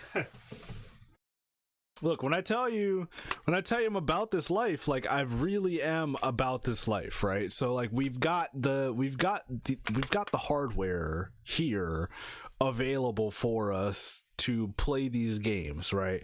It's just not always the most convenient, which I get whatever reservations people have about setting these things up on separate console or separate platforms, whether it be Android or Windows or whatever. But look, when I got to share the TV with the wife and we have limited HDMI resources, and the Android TV box can also dial into Netflix so she can binge watch Grey's Anatomy, sometimes we gotta ditch the Wii and go for the Android TV box, right? So I don't preserving it. You're able to play it. You're able to play it. But I think when we talk about preservation, there's a level of accuracy that needs to be there when we talk about emulating the game, or reasonably close enough to really talk about like preserving to the fullest extent. And I do agree with that. And I mean, we never had this conversation on Twitter, but we did have like a brief conversation about like, oh, excuse me. We did have a brief conversation about like the comparison between like modern consoles and PC, right? And, you know, I think that, let's just say this, right? So I have a gaming laptop. It's not the greatest, but it serves the needs that I particularly go for PC gaming, because I prefer to game on consoles, right? But I mean, it's pretty solid gaming laptop. It's got a 3070 Core i7, and you know, it plays games reasonably well, right? But I have the inclination that most people's PCs cannot compete with modern video game consoles. Now, most people's PCs cannot compete with modern video game consoles at a reasonable price point. And GK, he kind of disagreed, and I straight up asked him, well, what do you consider more powerful than a PS5 or PS4? I believe was the actual comment that I asked. Because for me personally, a PS4, if you can play most games at 1080p, 60 frames per second or higher, I would consider your PC higher or more powerful than a PlayStation 4. But when you step into that PlayStation 5 territory, things get a little bit more complicated because there are all of those performance options, right? The PC that I'm streaming off of right now, I was trying to play Fortnite with my daughter and my nephew. My daughter was playing on her Xbox. She has a Series S, and my nephew was playing on my PlayStation 5. I came back to my little closet in here because my office got taken for the nursery. I came back to my little closet to hop on my PC and play Fortnite, and I had to sit there for like 30 minutes trying to configure it to get it to play like it plays on my PlayStation 5. Now, I got it just as close as I possibly could, but at the same time, I'm sitting here like, wow, this laptop costs twice as much as the PlayStation 5. Now, granted, it's got a 144 hertz screen, and it's got a bunch of other bells and whistles that you wouldn't necessarily have if you were to build your own PC. But again, most people aren't building custom PCs. They're buying either pre-built or they're buying laptops to play their games on. So I think there's a really big conversation that has to be had about, you know, how powerful something is in comparison to another thing. There's a lot of nuance there. So preserving the game but not the full experience. Yeah. But if we think games are art, if we believe games are art, we should want the correct experience. Jazzy, I'm so glad you mentioned that. Like, dual screen games aren't as comfortable on monitor emulation compared to playing an actual DS or 3DS. True. Look, I revisited the GOAT Pokemon game, Heart Gold. To this day, I still think the best Pokemon game ever made. Not only do you get Johto and Kanto, you could get every single legendary in the series up until that point in the game. Playing that back in 2010, my senior year of high school, all of my friends, we had our DS's, you know what I mean? We'd whip them out. We just battle and everything. Look, I will, that's an experience that will never be replicated, no matter how easy those games are technically to emulate, right? And going back through and playing it, even though only that battle screen and those battle options and like some menu options and things go on that bottom screen, it's still kind of a pain because look, I want my main screen to take up most of the space on the screen, so the bottom screen kind of gets relegated to like a little tiny blip in the corner of the screen.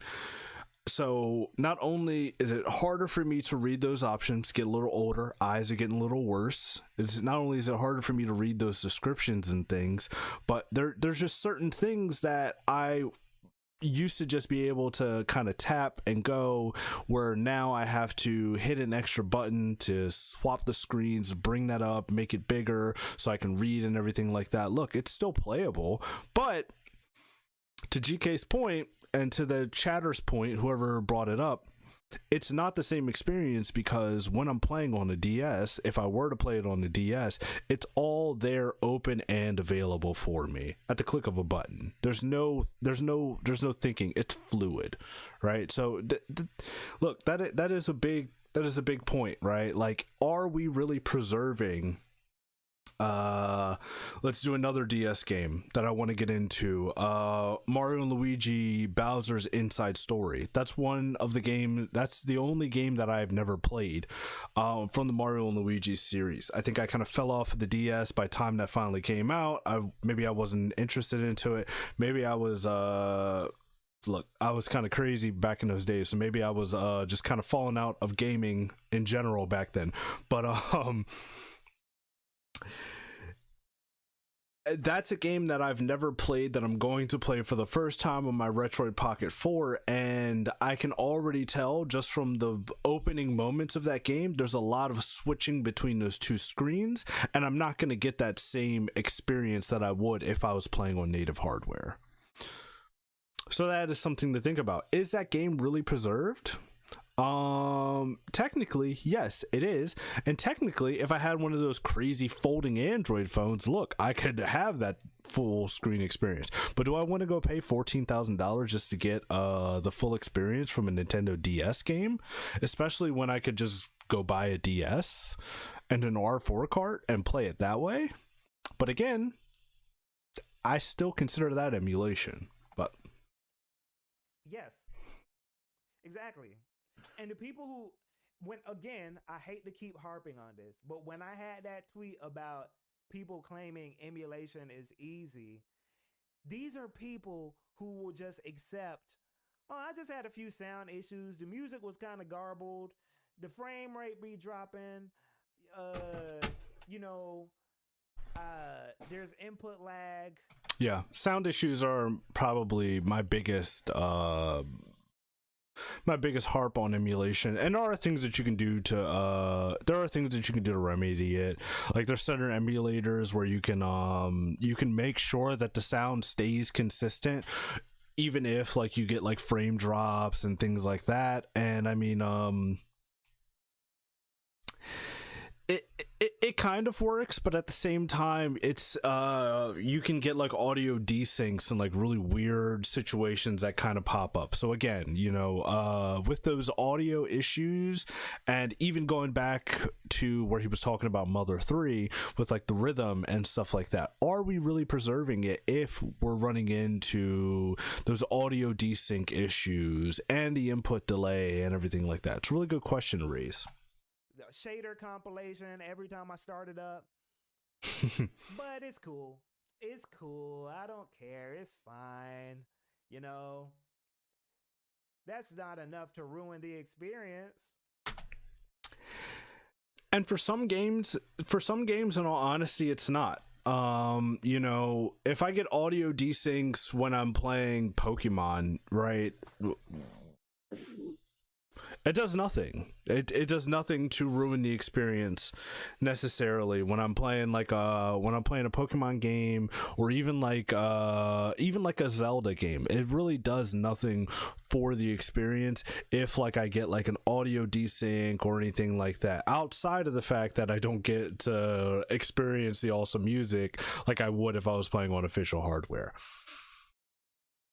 But for certain titles, like let's just jump back onto like the Metal Gear train for a second. One of the biggest issues that I've had emulating like a game like Metal Gear Solid 2 is that music is so integral in sort of setting the mood and the vibes of those games.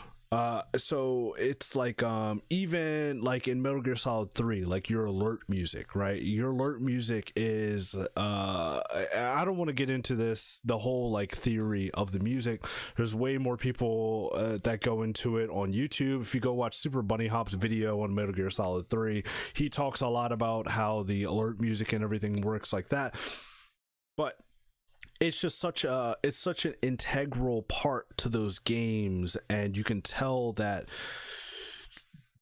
music was composed around the way that the enemies sort of path and the enemies sort of go through their different stages of the alert phase, that you can lose some of that when you get that crackling audio and everything. It kind of messes with that immersion a little bit. So another really good point, right? Now for me personally, if I'm playing emulation these days, I'm mostly playing handheld on the Retroid as of 2 weeks ago. So I'm either using AirPods, which already come with their own sort of myriad of audio issues, delays, depending on your model of AirPods or whatever software or whatever hardware you're using. I don't really get much on my Retroid, so I'm thankful for that. But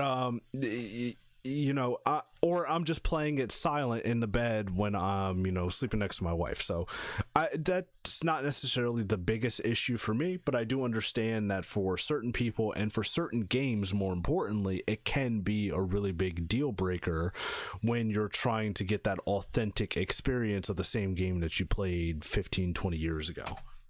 Bruh, like, all of these things matter.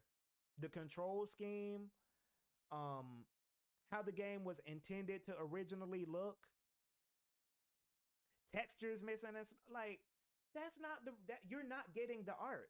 Right. Silent Hill 2, really big game. Silent Hill 2, I haven't tried it in recent years, but I remember from years ago, Silent Hill 2, really all of the Silent Hill games are really bad on emulators, right?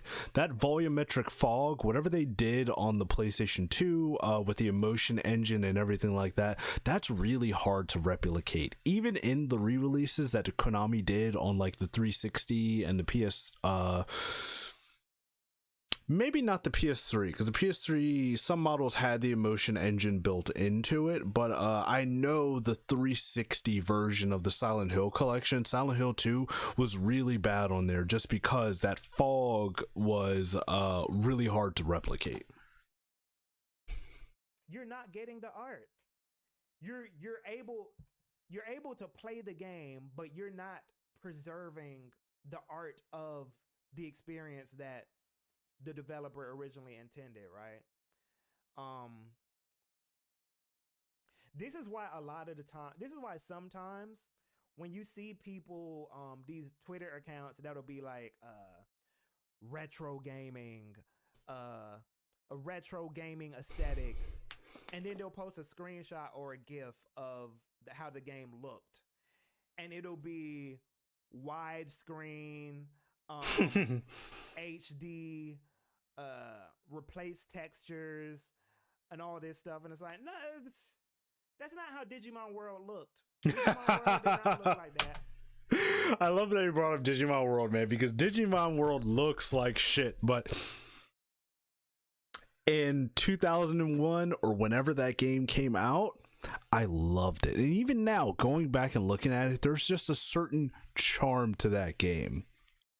But if I showed my daughter Digimon World today, she would say, "Dad, this is terrible. What is this?" She would have no idea, because she's so used to the HD textures and everything from video games that she plays nowadays.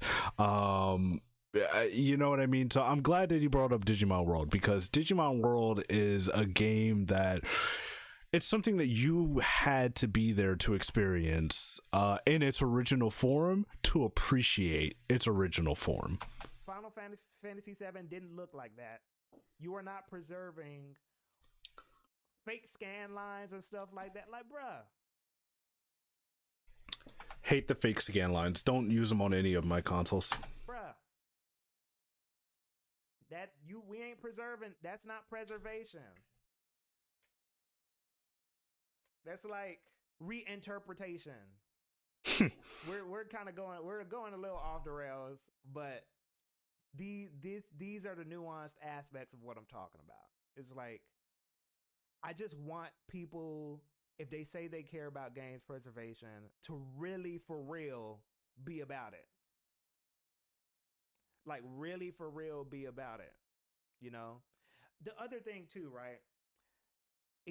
I'll see people talking about what's a game? Let me think of a game. I'll see people be like, "Oh, I loved Final Fantasy IX," you know, or something. That Final Fantasy IX is amazing. I finished it in.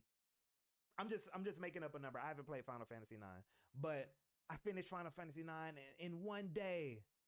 It was amazing. I already know where he's gone. He's gone to the fast forwards, the cheats that you can use to lower like encounter rates and everything like that. Look, Final Fantasy IX is still my favorite Final Fantasy, so we don't share that in common. I have played Final Fantasy IX, and I've played almost every single version of Final Fantasy IX. I played the mobile versions, I played PlayStation 1, I played the remaster that they released on Nintendo Switch, and look, let me tell you, Final Fantasy IX is a slow-ass game. If someone tells you that they beat Final Fantasy IX in one day, they're fucking lying. Like, there's no way. There's absolutely no possible feasible way that they beat Final Fantasy IX in one day, just because the battle time on that game is so incredibly slow. Right now, we're getting into the conversation of, do emulators enhance games? Right? Because just last night I was playing Metal Gear Acid. I accidentally had my controls mapped wrong, which is a completely different conversation about emulation. I brought up the system menu for the PSP emulator and I accidentally exited out of the game before I had a chance to save it. So when I went back into the game, I used the fast forward feature to kind of speed myself back up to where I was in the game before I accidentally exited out of it. Now, if I was playing natively on a PSP and it died, or the game crashed, or anything happened for whatever reason, I'd be out of luck. I'd have to sit there through the half an hour of conversations that happened at the beginning of the game in order to get back to where I was. So now we've opened the door to, can emulators enhance your experience with games? And I think that in some ways they can, right? I think that with the re-release of Final Fantasy IX, I think that fast forward feature is a godsend. I think that game is way too slow in its original form. And I think that probably the best way that you can play it is on a modern console with access to that fast forward feature. I also think the same thing for Final Fantasy XII. Final Fantasy XII is also a game that is super slow, and it's not really that active in its moment-to-moment gameplay, right? A lot of the fun in Final Fantasy XII comes from playing around with the gambit system, setting up your gambits so your characters act in specific ways, and you kind of strategize around the way that you want to conduct battle instead of strategizing real time in the battle. Now, you can switch your gambits and you can take control and everything like that, but really, in my opinion, if you're playing Final Fantasy XII optimally, you really want it to mostly run on its own and maybe control one character that you want to play, whichever one you want to play. But most of your characters are really operating on autopilot. So a lot of that fun comes from setting up your gambits ahead of time. And then if you can kind of speed your way through some of the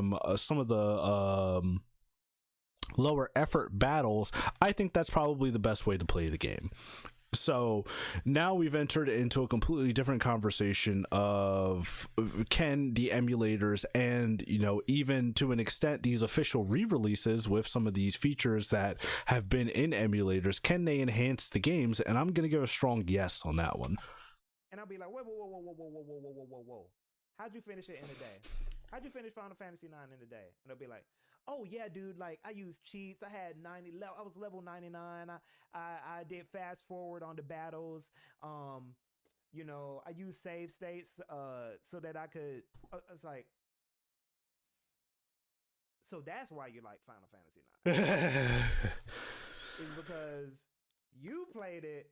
You didn't play the Final Fantasy 9 that the kids in the 90s was playing. You played 2001, but it's okay. And some whole other stuff. So when we get on Twitter, right, or we get on gaming forums and we start having conversations about some of these games, and people will be like, man, I don't know what you're talking about. Like, the battles were quick. Bro, you didn't play it how the people in the 90s played it. That is why accuracy, when we talk about games preservation, is important, because these things can color the history of these games. People can be, and I do agree there, right? These things can color and change the history of how people perceive certain games, certain titles, right? So like look, I if you follow me on Twitter, you know that I like to get into my spats about my video games and my media and sometimes other topics and stuff like that, right? I like to get into my spats. And something that I've realized over the years of being in Twitter, you know, my brief enters and exits from YouTube, is that a lot of these people don't play video games, a lot of video games, or they're playing like modern re-releases of these old games. So sometimes having conversations with these people about the merits of these games is just completely useless, right? They just have no idea what they're talking about, right? If anyone tells me that Final Fantasy 9 battles are quick and easy to get over with, I already know that their opinion is completely invalid. They just don't know what they're talking about. So yeah, it can color the history of that, but I don't necessarily think that that is always a bad thing, right? Like let's think of another media form. Let's talk about Star Wars, right? So with Star Wars, George Lucas went and he redid pretty much every Star Wars movie that's ever been made. He went back, he touched them up, he refreshed those movies, those titles, blah blah blah blah. Are the original versions of the Star Wars movies better than the quote-unquote remastered re-releases that George Lucas went through and touched up? I don't know, right? Like, I personally just like Star Wars. So whether I'm watching the original versions or I'm watching the new versions, I'm going to be completely honest with you. I don't even know if I remember the old original versions of Star Wars, even though I did see all of them. The first time I watched Star Wars was all through VHS. So I'm fairly certain that I've seen all of those original versions of Star Wars, right? I don't think that I could tell you the difference of I don't think that I could tell you who shot first in what is it? I'm completely drawing a blank here. In A New Hope, I don't know if Han Solo or Greedo shot first, right? I'm just gonna go watch a YouTube video essay about it and figure out what the actual thing is, and then I'll just go watch A New Hope and enjoy the movie for what it is. So I do think that it can color the history of them, but then I think that it always comes back to, what are you enjoying these things for, right? Is it for Final Fantasy 9 in specific, are you a fan of Final Fantasy IX because you really enjoy the battle mechanics, you enjoy the trance mechanics, you enjoy the fact that you have to equip certain things and gain enough AP to master the abilities, or are you just a fan of the story of Final Fantasy IX and you're just kind of playing your way through the game so you can experience the story that the game is trying to tell, right? And people like games for different reasons, right? I personally am a more story focused gamer in most of the games that I play. I'll say most of them because I do like my I do like getting down and dirty with mechanics sometimes. Like I was saying with Final Fantasy 12 earlier, I really enjoy the Gambit system. I really enjoy the Zodiac job board system and the re-release. And that was a game that I couldn't power through those mechanics in its original release because I just really did not enjoy them. To experience the story that now I would go and play through Final Fantasy 12 to enjoy, because I really like the story of Final Fantasy 12 now that I've actually experienced it in the modern era with some of those fixes that they've gone back, or quality of life updates that they've gone back and made through the game. So I think that, again, I think that's a different conversation of why people enjoy the games that they enjoy, which is a little bit more nuanced and kind of hard to pin down. Talking about a whole different game than what people in the 90s or the early 2000s actually experienced. And that changes the history. That revises the history of these games. And the point of preservation is preserving history. It's not just to be able to, oh, I can run it. Maker Alley says, I don't think that is bad. Hey, these are just, okay, here's the thing. Let me back. I'm not gonna backtrack because I'm standing on the point, but here's what I mean. Here's what I'm saying. There is nothing wrong with being able to experience a game differently from how people in the 90s experienced, or people in the past experienced it. But that is a separate conversation from preservation. Right. Right. It's a separate thing. Yeah, and I do agree. It is a separate conversation from preservation. I do largely agree that preservation is about preserving those games in that original form, right? When I think of preserving Final Fantasy 12, I don't think of preserving Final Fantasy 12, the Zodiac Edition. I think of preserving Final Fantasy 12 released on the PlayStation 2. So that is that is a very valid opinion. It's almost like what is it, like Kingdom Hearts and Kingdom Hearts 2 Final Mix, right? Like I never played Kingdom Hearts 2 Final Mix until I played it on the re-release that they did with like the big sort of Kingdom Hearts collection. Now Kingdom Hearts 2 Final Mix is my go-to version of that game, right? I have Kingdom Hearts 2 Final Mix on the Retroid, and it has an English patch, so I can play through the entire game in English because the original release was only in Japan for the PlayStation 2.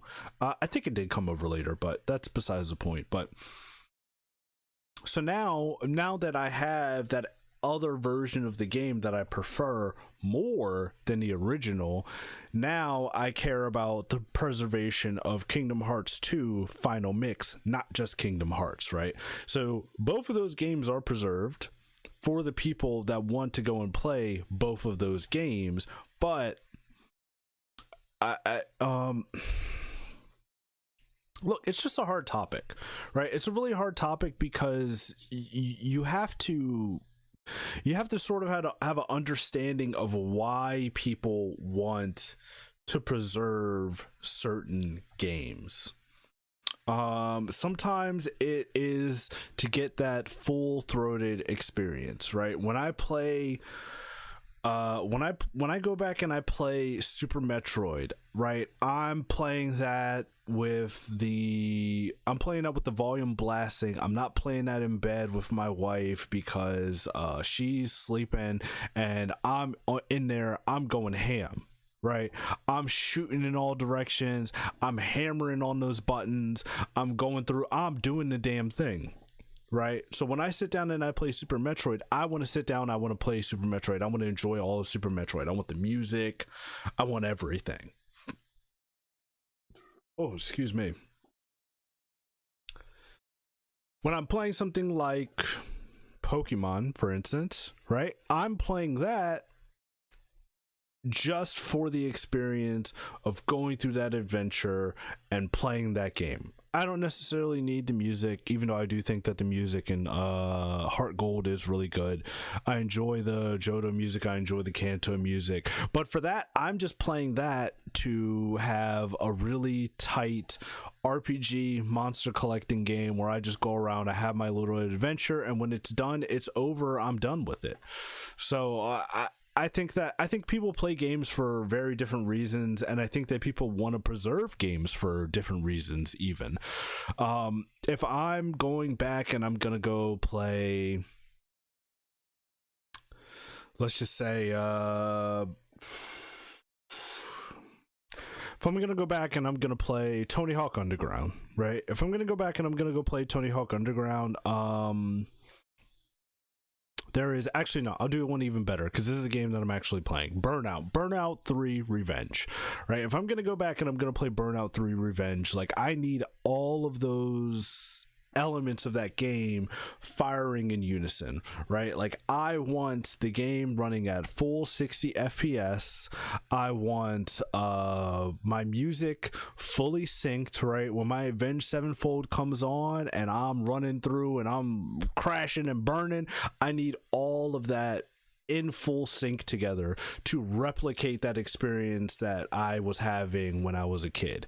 If I'm playing a different game, like even if I'm playing like a Final Fantasy 6, something that's super easy to emulate, something that you don't really lose much of when you are emulating it. If I'm going back and I'm playing Final Fantasy VI, I care less about all of those elements coming together. I just want to play through Final Fantasy VI because I think that it's a really tight game with a really great story. So, you know, there's different reasons that people want things preserved. You know, it's not necessarily a bad thing. It's just kind of like, it's kind of like when we talk about remakes. Remakes aren't a bad thing, but remakes aren't preservation, right, per se. And that's kind of what I was saying with like even something like Final Fantasy 12 the Zodiac Age. That's not preserving Final Fantasy 12. That's creating a new version of Final Fantasy 12 for modern audiences. Kind of. But let me go through the chat. Let me see what y'all saying, cuz I'm kind of getting into weeds here. Hold on. Shaw says, would you say backwards compatibility is blah blah? Would you say backwards compatibility is preserving the original experience the best? Yeah. Ideally, moving forward, everything is just going to be backwards compatible, and this conversation will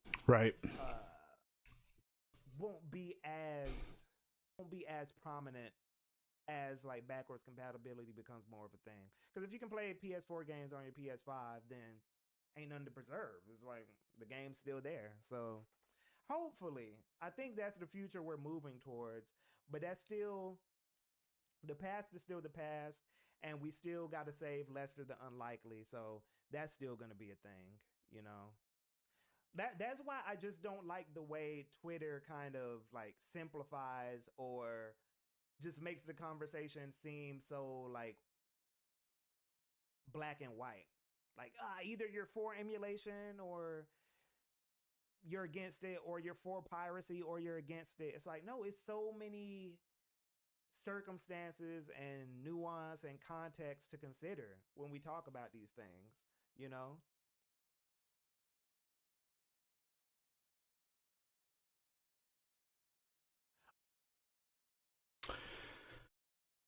Yeah, and I mean, look, I mostly agree with GK. I think that, you know, with like some of our conversations we've had in the past on Twitter, I think that it's just like a very like nuanced disagreement as far as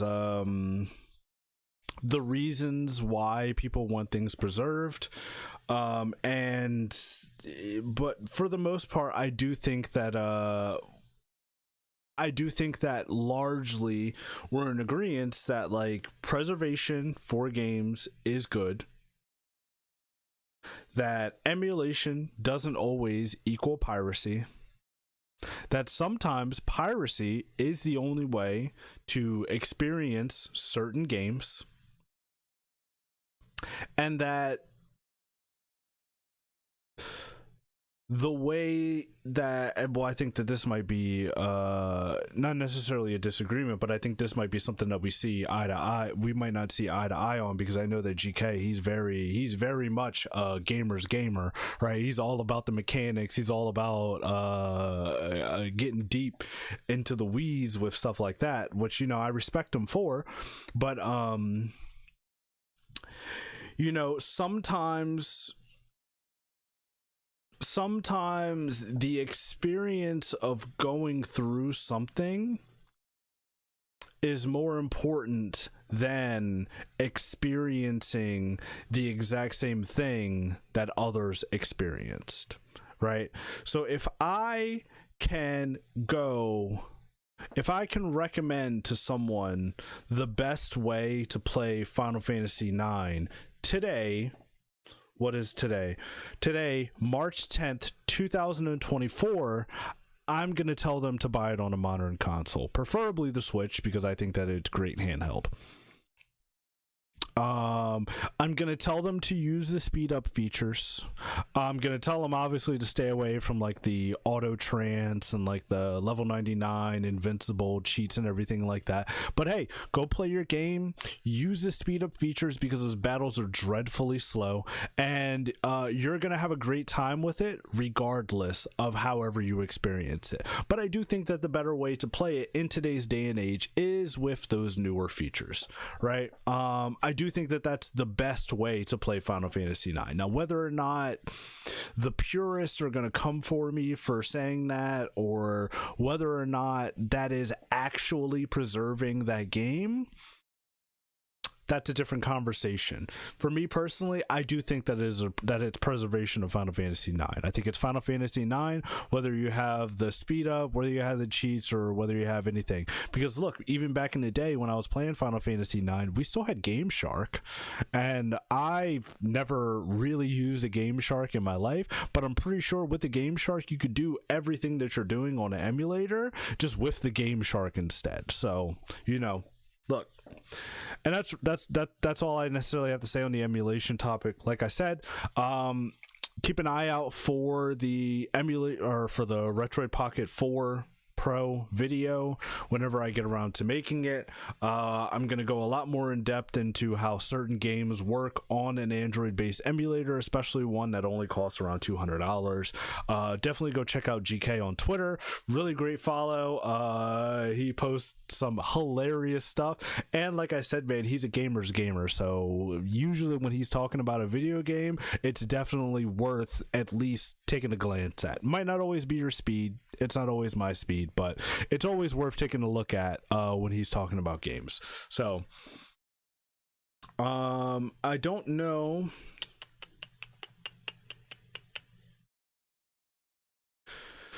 what we should do now. Maybe we should damn, is Chud playing Alan Wake? Damn, my boy.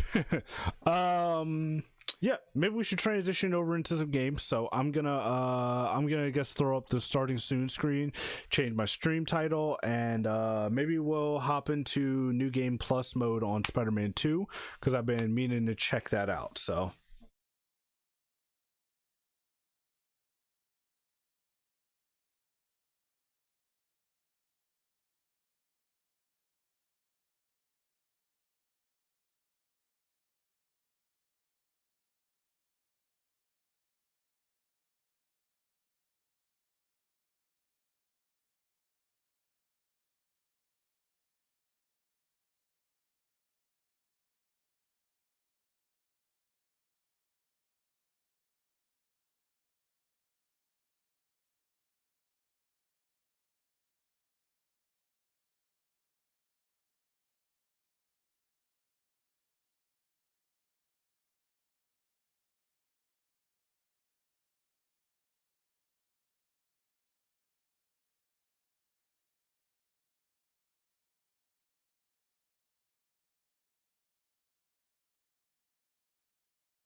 All right, I'm back. Sorry, meme stealer. I had to let my dog out real quick. You probably can't hear me. I'm too far away from the mic. Ooh, I had to let my dog out real quick. Damn, I didn't even grab my chat link. Hold on.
Where is my...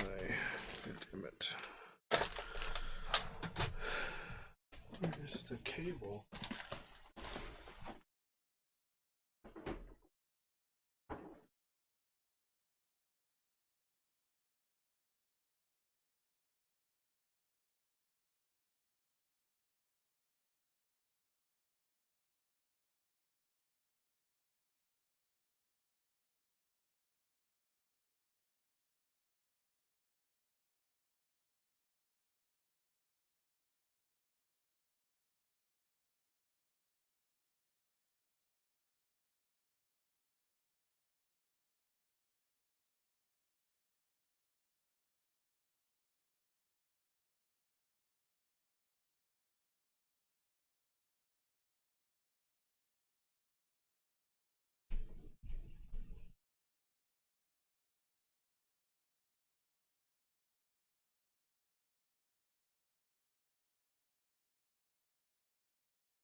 Damn, well, I don't know where my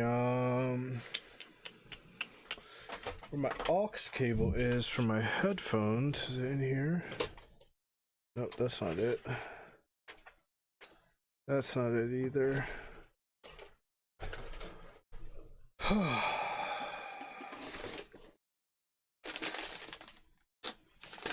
really hate that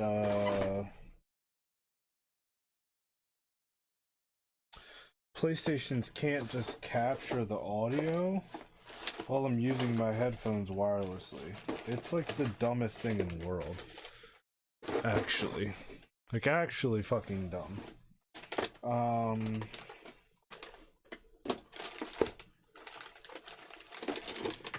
So...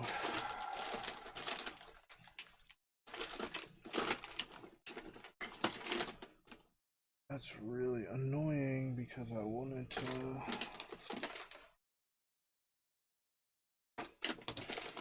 Because I wanted to play Spider-Man. Spooderman! But I don't know where my chat link cable is.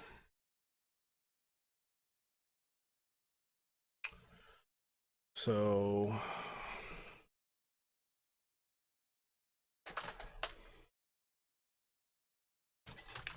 What the actual fuck?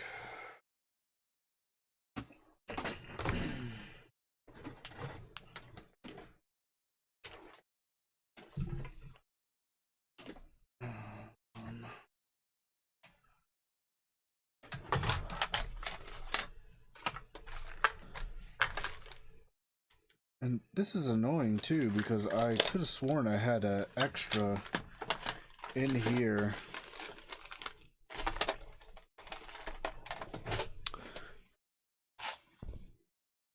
I don't even know where that would go.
Well, that's annoying. Because, now I gotta listen to my music while I'm playing Spooderman.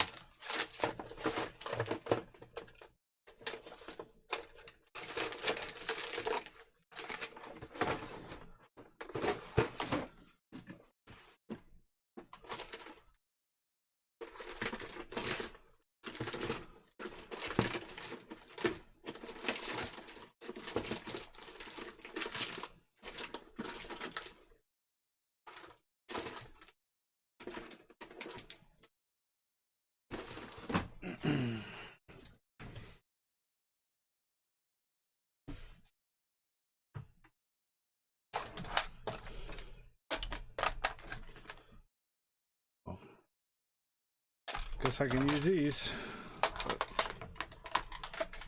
I guess, you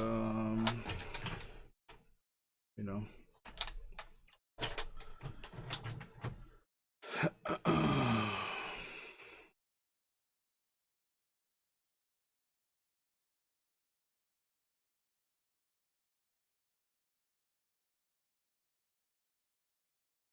fine.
Hello.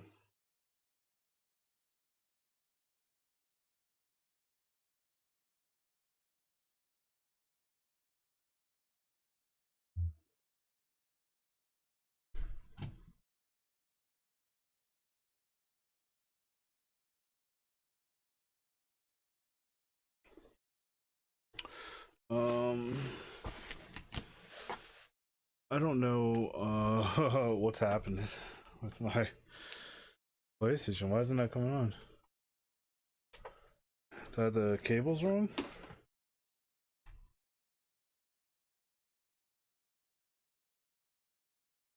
Oh, there we go. USB extended storage drive was removed properly last time you used it. Blah blah blah blah blah blah. I mean, it was off when I moved it, but you know, PlayStation props, I suppose. Because I'm like fairly certain it was off when I used it last. But you know, whatever. Repair it.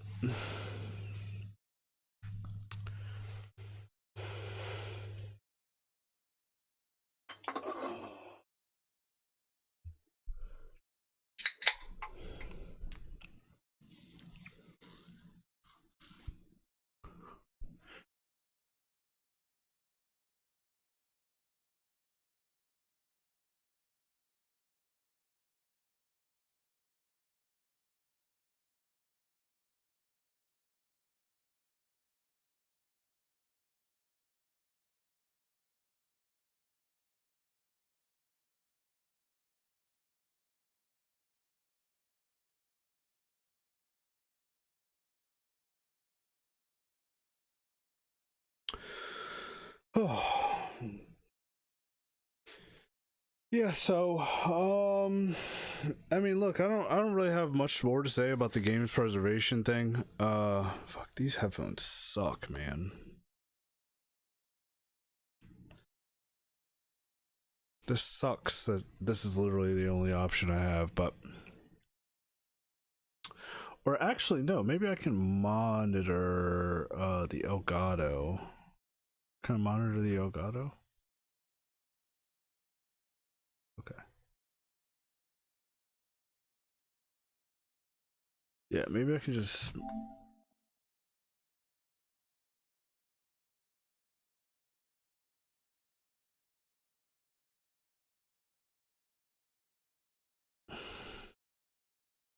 who's using this headset?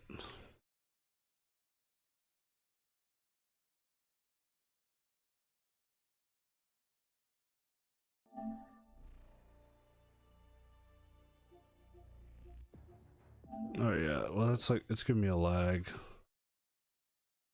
So I'm gonna use this.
Hmm.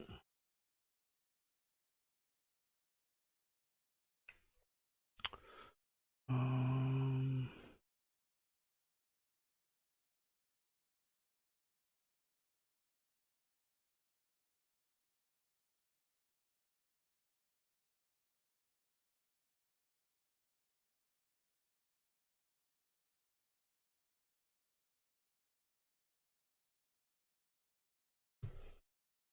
Yeah, I don't know if that's playing. Yeah, I don't think so.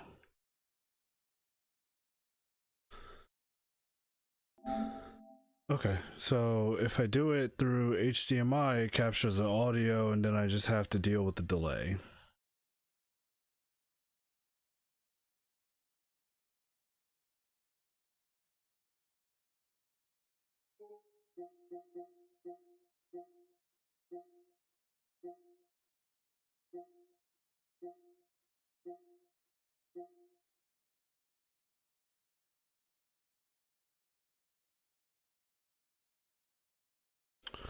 It's so annoying.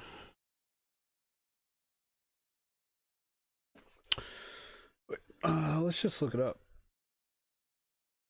Elgato, chat link, OBS.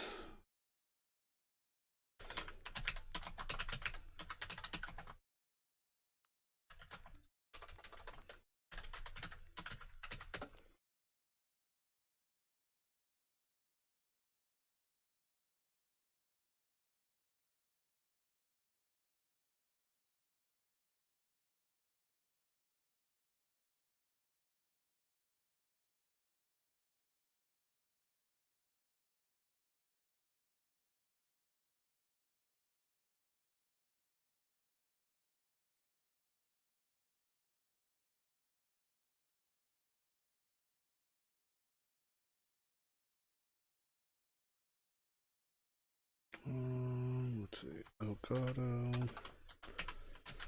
Maybe I have to actually change it in the Elgato menu, which typically that's how that works.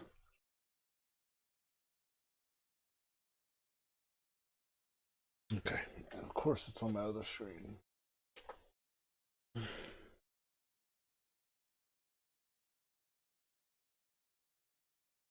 So let's see. Analog audio.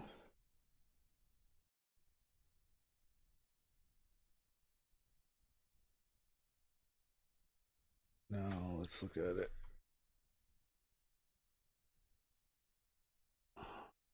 Nope, still nothing.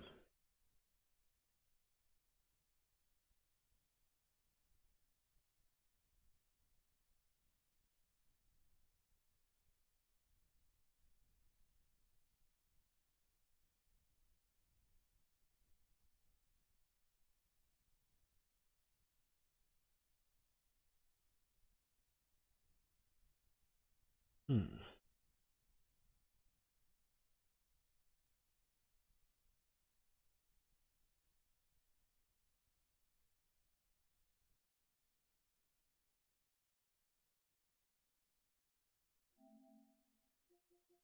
Okay, there we go. Now it's working.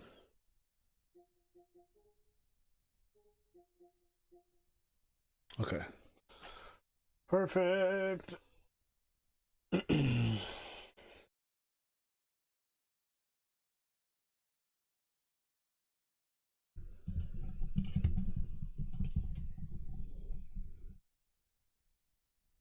Dude, I hate this microphone arm. All right.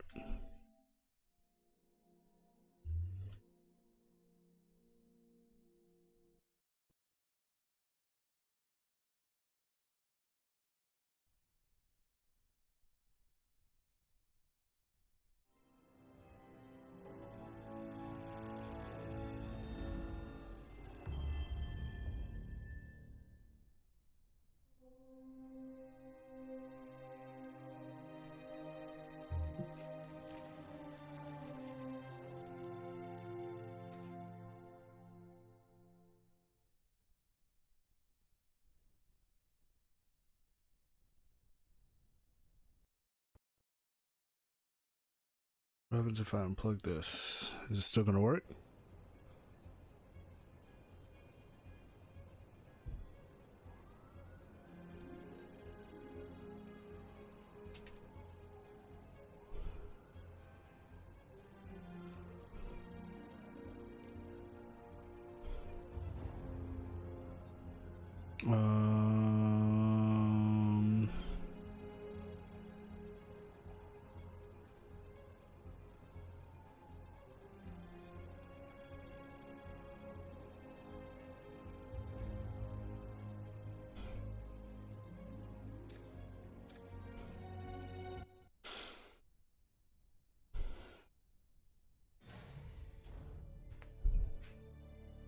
Alright, and let's change the stream title.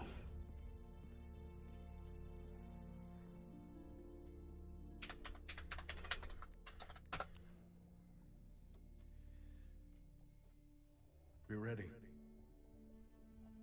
Are you good? Promise me something. Anything.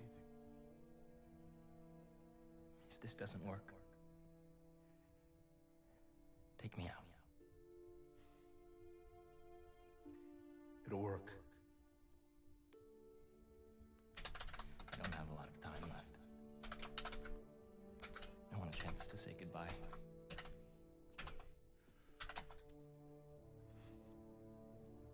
I'm not going to lose you.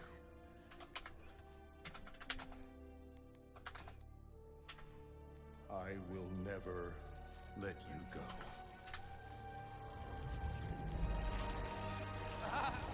Venom!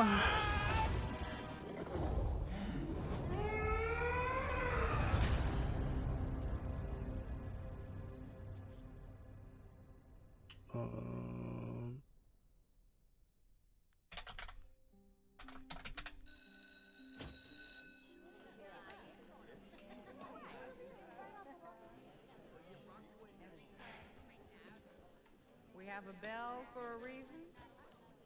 Take your seats. Okay.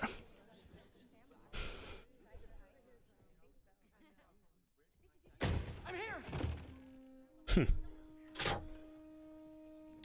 Late morning, again, class. Mr. Parker. We have a new teacher joining us today. Hi, my name's Pete, Mr. Parker.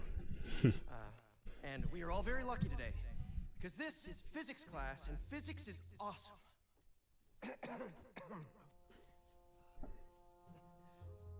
Ever wonder how some insects and birds, reptiles can just run right across a pond? 2 words. Surface tension. Bathroom? Okay.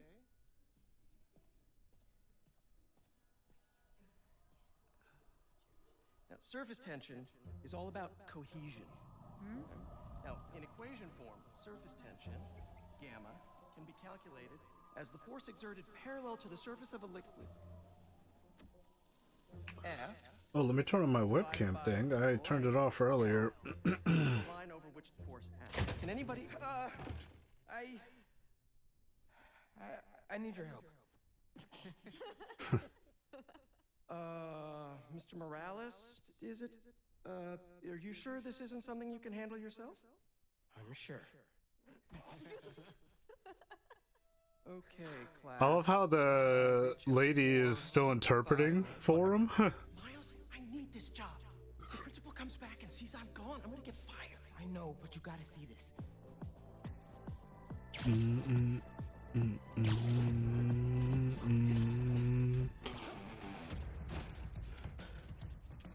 Do do do do do do. Why today? Hold on. Do do do do do do. I'm so getting fired.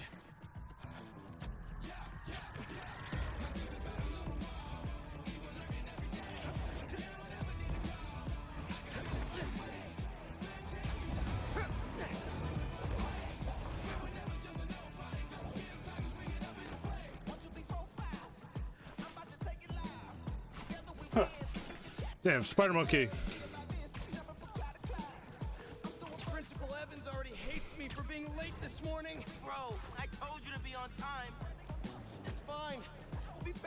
we know it.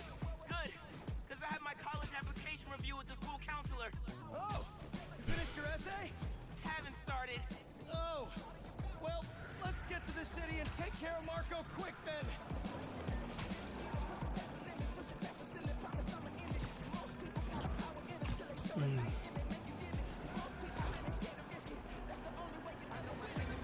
Hey, MJ. Hey guys, you might want to get downtown fast. Swinging through Brooklyn. Jameson had you on the ground for the bugle? Still can't believe old Triple J is your new boss. Really loving the new regime. Let me switch my suits. Level 60 suits become all ultimate. Unlock new styles.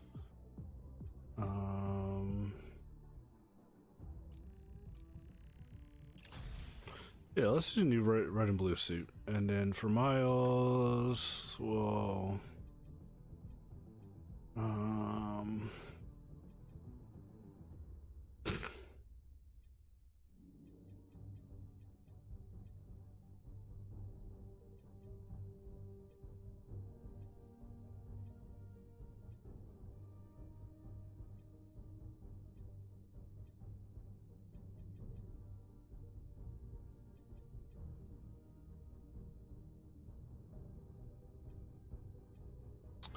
we'll do the upgraded suit for Miles. You'll whip him into shape in no time. So, what's up with Marco? It's been years since our last showdown. According to witnesses, he was running down Broadway yelling nonsense. They say he seemed angry and paranoid, delusional. He just exploded. Man, hopefully we can calm him down. I've seen people lose control like this. Be careful. Good thing there too, Spider-Man now. Good luck. Thanks, MJ. Might need the new tech we've been cooking up too. No way. They're untested. Barely prototypes. But you brought them, right? No comment. I'm already using them, baby.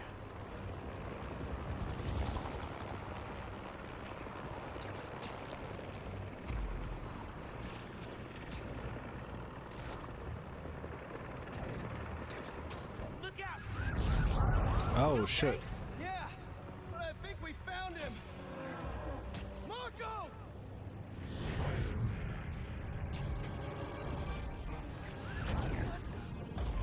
That's Sandman? MJ wasn't kidding.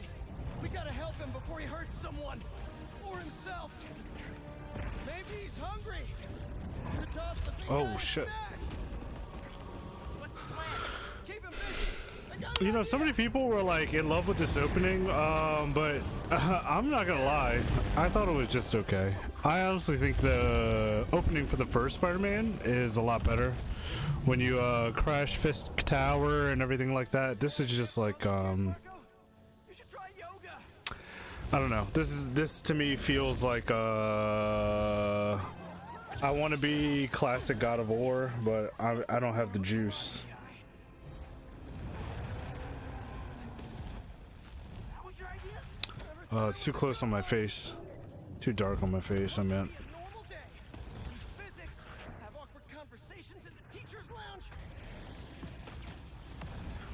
Use the stairs, everyone.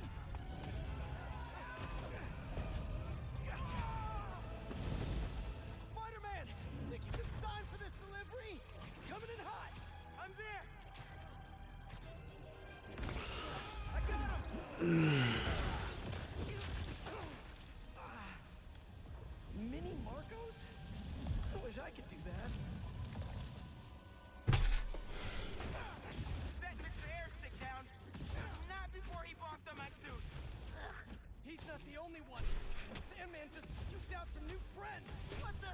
He can do that? Apparently. Need you now. Mr. Parker? Oh, got him. Who's this? Principal Evans.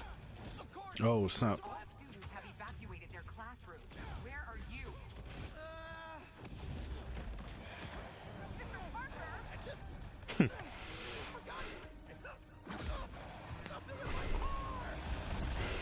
Imagine trying to be a teacher and what's the name? Your first day with your new class, Sandman attacks. right now. Get back here and supervise your students, or else.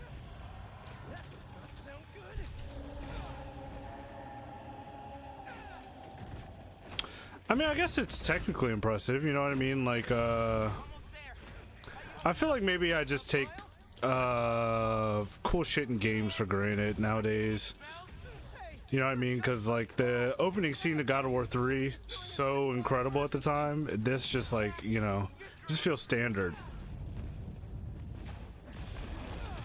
But, I mean, maybe it is technically impressive. Big boss in the background, he's moving, he's active, even though it is scripted. Maybe that's what it is. Maybe I can just see through the smoke and mirrors nowadays. Back when it was God of War 3, I was like, holy shit, everything is happening all at one time. I'm on the back of this Titan. Titans are falling. They're dying. The gods are fighting. I had no idea that it was scripted in my mind, but now I know. Now I know better, so maybe that's it.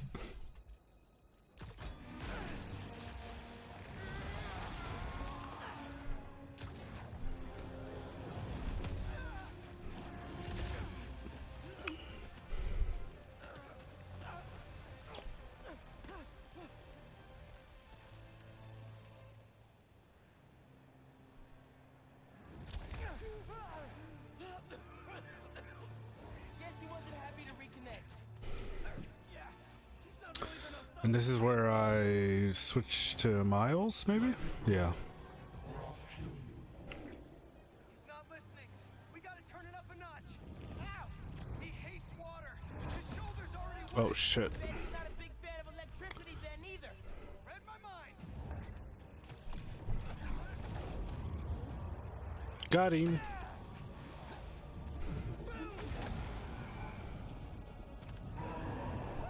Felt that all right. We need more water though. I'll hit him with webs while I get Sparky. I'll keep the water flowing in the meantime. Oh shit. How do I web again? Oh, there we go. He's stunned. Take your shot. Cooler if I borrow some sand? Somebody order some water. Got him. Spider-Man, watch out!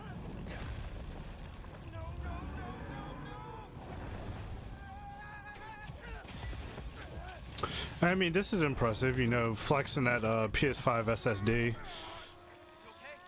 I'm working on it.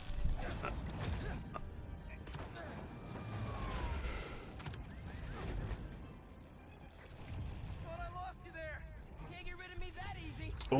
Rapper can't get to work his magic. I just wish that stuff didn't like track you. It feels cheap. I know, man. But listen, we need a big water source by Wall Street. But maybe I'm not supposed to. I'm also not supposed to be using my web wings or either. So maybe that's it. Genki knows all. Plus, we were super weird in class earlier. Knew I never should have taught at a gifted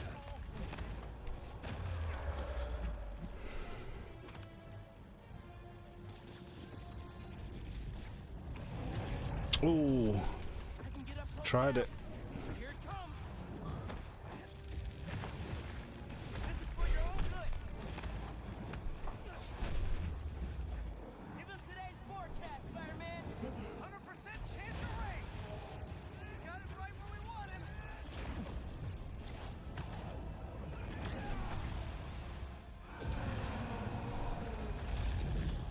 Guys, the water tank on the Matheson building should do the trick. Yeah, I mean, it's okay. Thanks, Genki.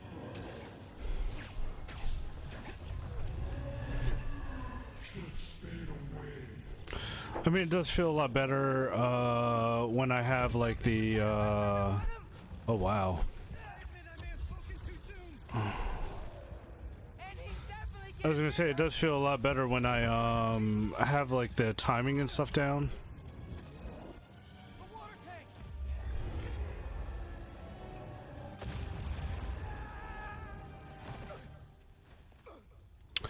Damn, I'm like dead. I got hit one time. I just wanted to live normal, like everyone else.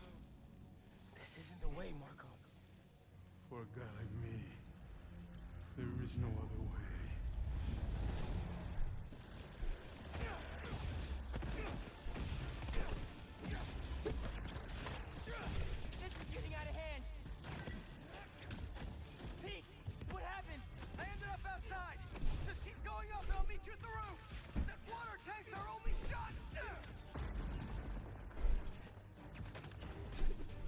Got him.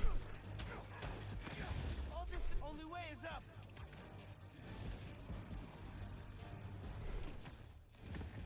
Oh shit.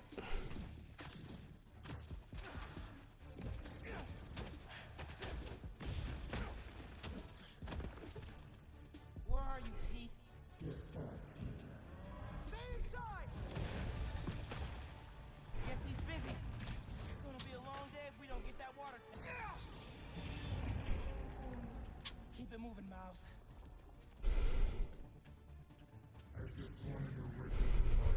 You can still have one! Something smells good. I think my wifey's home.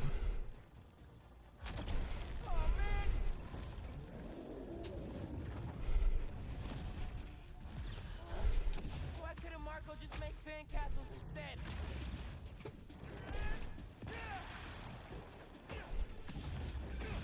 Come on, is everything okay? Almost Pete. I know. You're on every channel. I'm heading downtown to help coordinate Wait, research. can I like stun them with electricity? Yeah, I forgot about that. But I got this meeting with my counselor later, and the principal thinks that I'm... Listen, I can talk to your principal, but New York needs you right now. Coolest mom ever. And please, be careful. Te quiero, mijo. Like Ma said, can't let New York Ah, down. got him. Damn, dude. Nasty.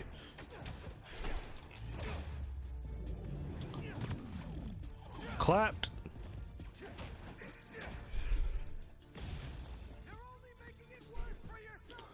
Damn, I love I really don't like new game plus modes and like other games. Like I feel like it really takes away the challenge most times, but in superhero games specifically, it just feels right. You know what I mean? Even though, you know, Miles gets like more powers and stuff as the games like go on and everything like that, but it just feels right to be powerful as shit at the beginning of a superhero game. How's it going, Spider-Man? Almost there. The water tank's ours. Actually, it's his now. Got it. Hey, sorry, what'd I miss? He's trying to eat me. Let's have a drink instead.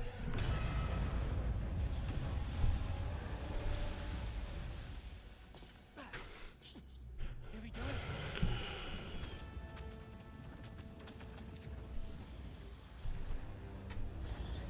Nope.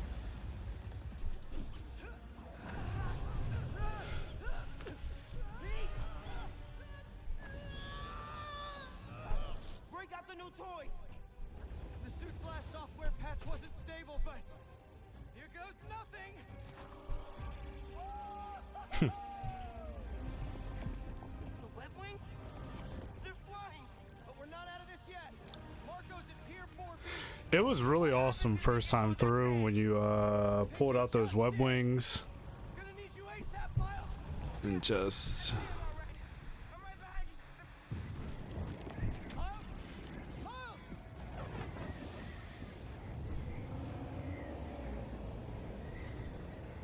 What did I just get myself into? You gotta calm down, Marco. Innocent people are in danger. Care about them, but not me. They wouldn't listen to Marco, but they can't ignore Sandman.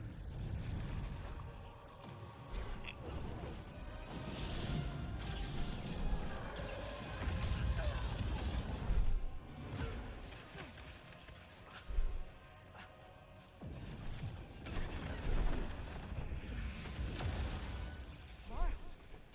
One and only. Any ideas?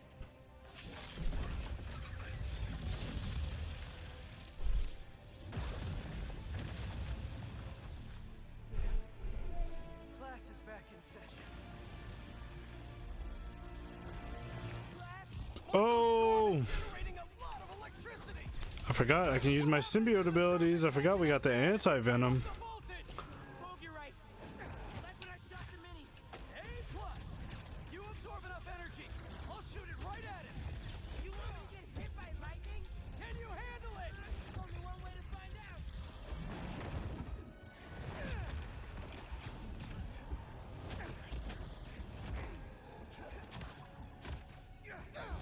Got him. Like you said, gotta break out the toys.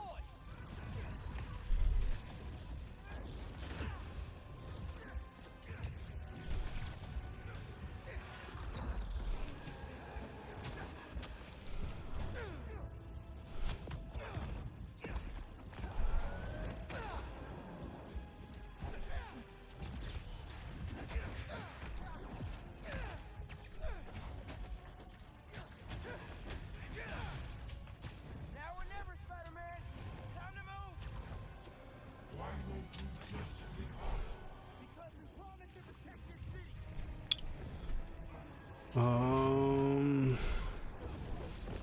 Damn, my wings are here.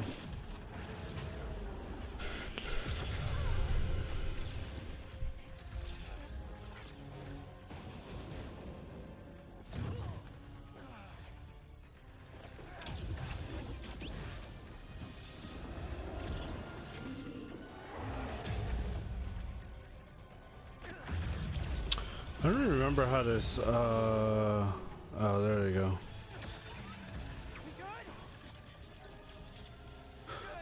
Oh yeah, they use, the, what's name, spider legs. Damn. Clapped. I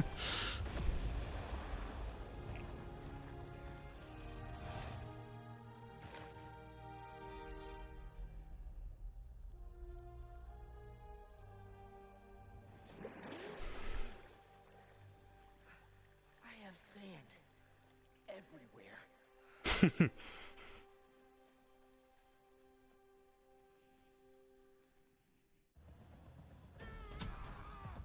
All right. I am.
Oh man, I gotta eat. Hold on. Move that over. Oh, I probably shouldn't be showing my back page YouTube stuff. Probably not good.